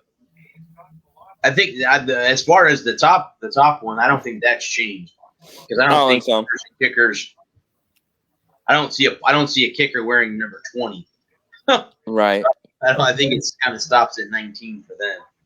So it should be interesting to see how many people wear number 1 if they're not a kicker or a quarterback. Because it looks like a linebacker can wear 1, a defensive back can wear 1. So I want to see receivers and tight ends. Could you imagine like Tony Gonzalez is a number 1? That'd be interesting. No. Instead of 87, that'd be interesting to say the least. Well, gentlemen, that is all I have. If you guys want to make some closing remarks, we have about 7 minutes left to make closing remarks. Anybody wants to go ahead and go, you're more than welcome. Yeah, I have one thing that I wanted to bring up with you, you fine gentlemen. If I can get the picture to load. So I saw this on Facebook the other day, and I thought it was interesting. I had to comment about it. So it was uncoachable kids become unemployable adults. Let your kids get used to being tough. Someone being tough on them. It's life.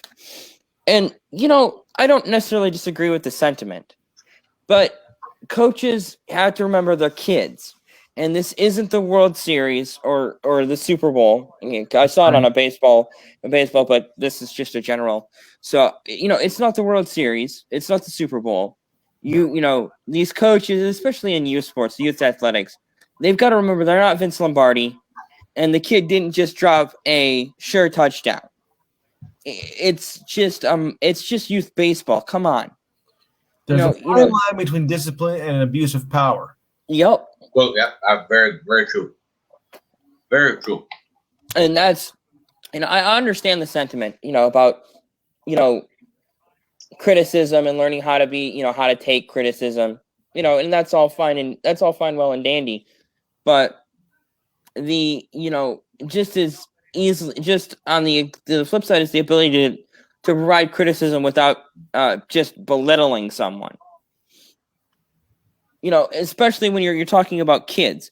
We're talking, I'm not talking about, college. I'm talking about little kids, 8, 9, 10-year-olds. It's just a youth soccer game, for Christ's sake. This isn't the World Cup. You're not, he's not Messi. You're not some famous soccer coach that I don't know the name of. And yes, he may be picking dandelions, but he's having fun. And it's so much about youth sports is we've lost sight of the fact that youth sports has to be fun. Yeah, that's the first thing. Yep, and you can turn a 12-year-old off of sports for the rest of his life if you're an insufferable asshole. Correct. Who thinks that he's Vince Lombardi or he's Larry or he's Bobby Knight. Don't be a Bobby Knight. Don't be a Bobby Knight. You're not Bo Schembechler or Woody Hayes. No. You're not Bear Bryant. You're just goal. You're just a youth coach. These are just kids, and remember that. That's right. It's hard enough when they have to go home and listen to their dad yell at them because they missed that shot or they dropped that pass, which is wrong. And why would you even want to go out? Why would you even want to bother? You're 14. All your friends play. None of your friends get up at 4:30 in the morning and run 3 miles and do up downs until their fingers bleed. If it's not fun, if it's not enjoyable, and if you make it, no matter how you can be the most coachable kid in the world. Yeah. If you're not having fun, if your coach is not making the priority about you, it just makes you want to quit. Football. What's that? That's why my nephew quit football because he thought the coach was a moron too. Right? You're just as much as 90% of the kids aren't gonna make the big time. Right. You're not gonna you're just some clipboard gym shorts wearing moron like the rest of us. Yeah. Who's never gonna make, you're not auditioning for the next level. No. And especially for youth sports. We're talking about you're a volunteer for Christ's sake. Right, that's all you are. You're not getting paid for it. Nope. Even and I can understand to a certain level a high school coach being a little bit more, a bit more of a hard ass, if you will, for the want of a better term. But for me, for the most part, I think that coaches have that they're the authority figure, and they have a responsibility to make the game fun, as much as the kids have a responsibility to play and be coachable. You have to be able to engage them on their level and help them to understand why you need them to do what you need them to do. Exactly. I cede my time. I can relate to that. Again, when I was growing up, my uncle taught me how to play golf. He never once forced me to practice hit balls. It was on me. He told me that. He goes, "You'll practice when you want to practice." He said, "I'm not going to make it," because after a while, like you were saying, what ends up happening is instead of being fun, it's like being a chore. Oh, I got to practice. Oh, I got to go to a game. It's not fun to them anymore. And actually, I could think of a movie clip. Remember in the beginning of the Mighty Ducks, where Gordon Bombay hit, "Oh, you got to make this shot, or you're going to let your whole team down." Well, how would you put that much pressure on a kid? A 9-year-old. On a kid. Yeah. I mean, you don't tell him that. Hey, go make the goal. If you miss it, okay. It's like I don't. Are you familiar with the PBS program Arthur? Yes. Yeah. Yeah. So Mr. Ratburn was they were playing softball or something like that, and Mr. Ratburn says he's like, if we win, I'm taking you all out for ice cream, and Binky Barnes goes, and if we lose, you're gonna take us out and drop us at the edge of town or the outskirts of town, and he goes, "No, if you lose, I'm taking you out for ice cream," and he goes, "I'll never get to see the outskirts of town." And I think that's the kind of as much as you need coachable kids, you have to have that kind of attitude where win, lose, or draw, we're still gonna have fun. We're still gonna go get ice cream. We're still gonna have a party. It's still gonna be enjoyable. Yes. Use your aardvark. Okay. Especially if you're an aardvark. Especially if you're an aardvark. Bear. Bear and St. Bears, they like hockey. Yeah. Right. Aardvark and Rabbit were best friends. Figure that one out. And they all walked on 2 feet. Yes, correct. You know, and this is the educational portion of the show, kids. right? So if we've lost anybody, ask your mom. Or dad too. Right?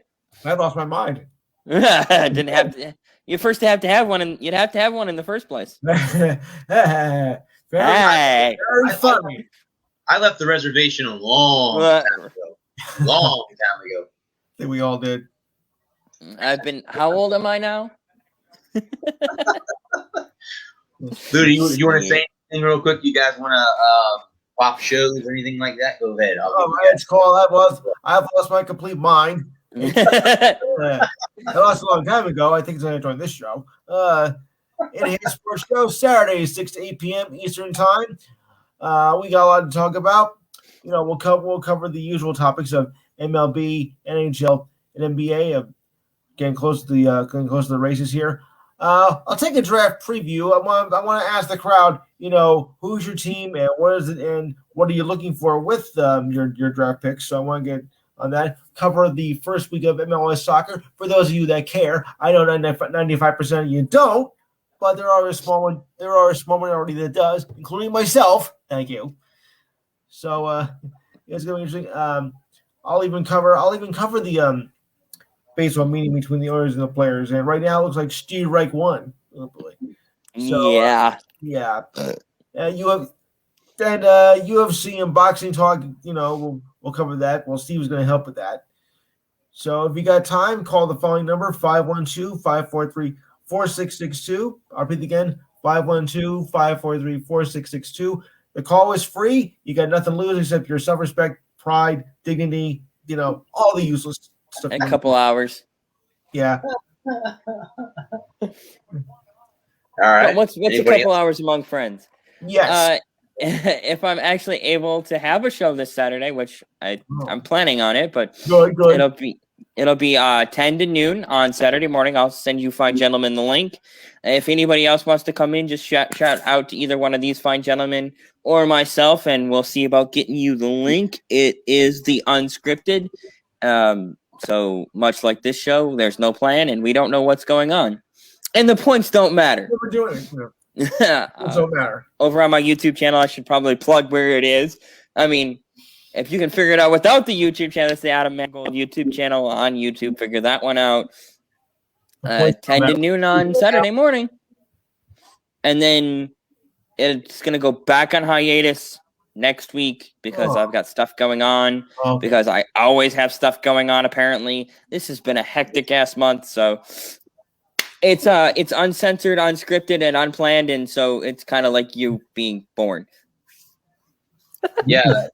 Like you said, guys, I should say your conception, but hey. We unfortunately can't say the language that we like to say on some things.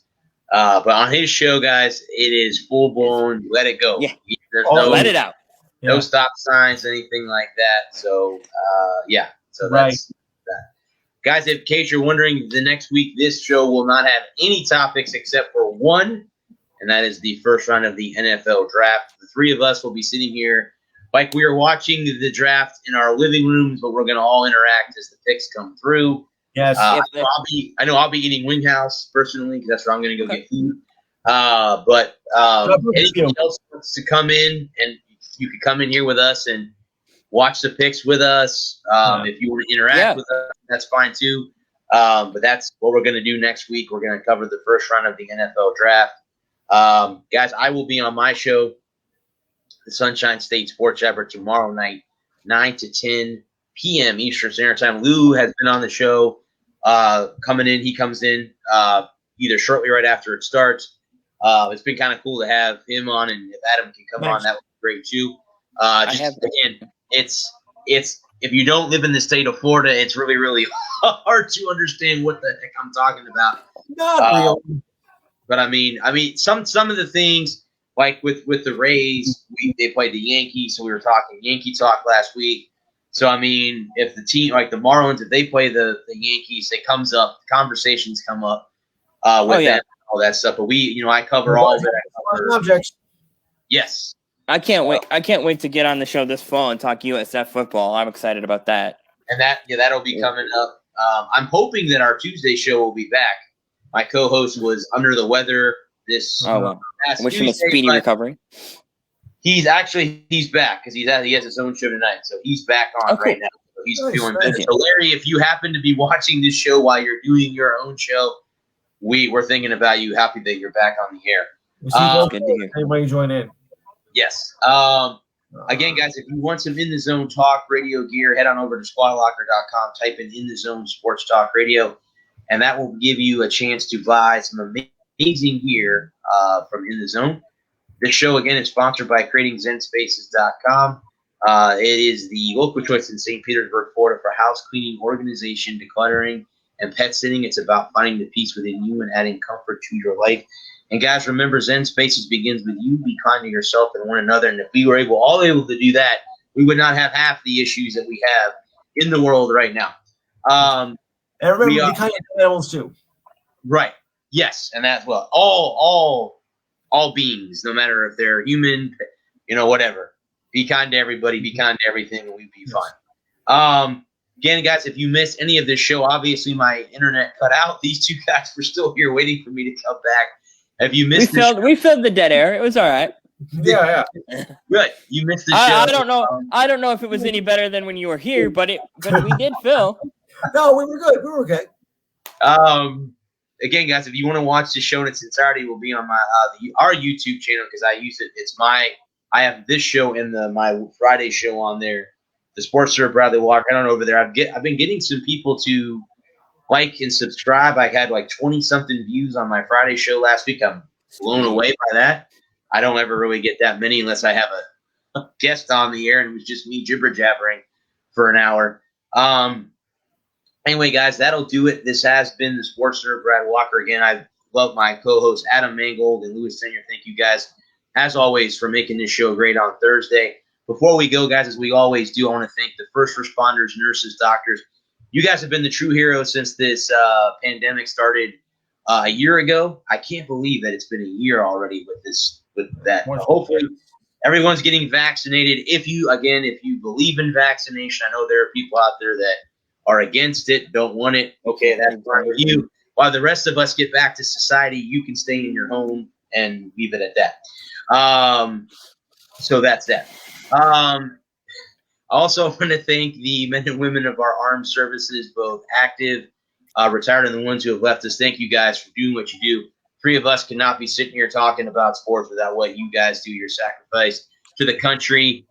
And no matter what branch you're in, we love all of you, every one of you. So keep up your great work. We love all of you. And then, of course, to the police officers, firefighters, and paramedics in our local towns, local countries, thank you for doing what you do as well, keeping us safe. And it looks like we have a new subscriber to our channel, just passed up here.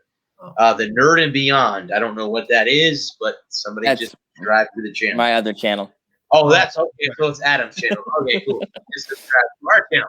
Sweet. We'll have to resubscribe to do that. Anyway, guys, I will see you gentlemen next Thursday. If I don't see you guys tomorrow night, you guys have a safe one. If I don't see you guys tomorrow night. Again. Or Saturday. Maybe we'll see you Saturday. I'm going to try to call both shows because I'll be on my way to a sports memorabilia show where they sell cards and stuff. I have to be there at 11 a.m. in the morning. Okay. So they call the show while I'm driving an hour to the show. And Louis, should be getting to about dinner time. I might be able to call in real quick to your show. I was going to try to come in last week to get in and talk to you, so I'll try to get in there this week as well. But any of that, guys, again, guys, thank you, everyone. Please stay safe out there. Continue to do what you're doing. We're going to get back, as you can see, large populations going to the Indianapolis 500 next month. Things are starting to reopen. Sports venues are starting to get a little bit bigger, so everyone's starting to get back to what we had before. Everyone stay safe. This has been the Sports Nerd Brad Walker. This has been the Walker Report, part of In the Zone Sports Talk Radio. Thank you guys. And anyway, I'm peacing out. Have a good night, guys. Deuces.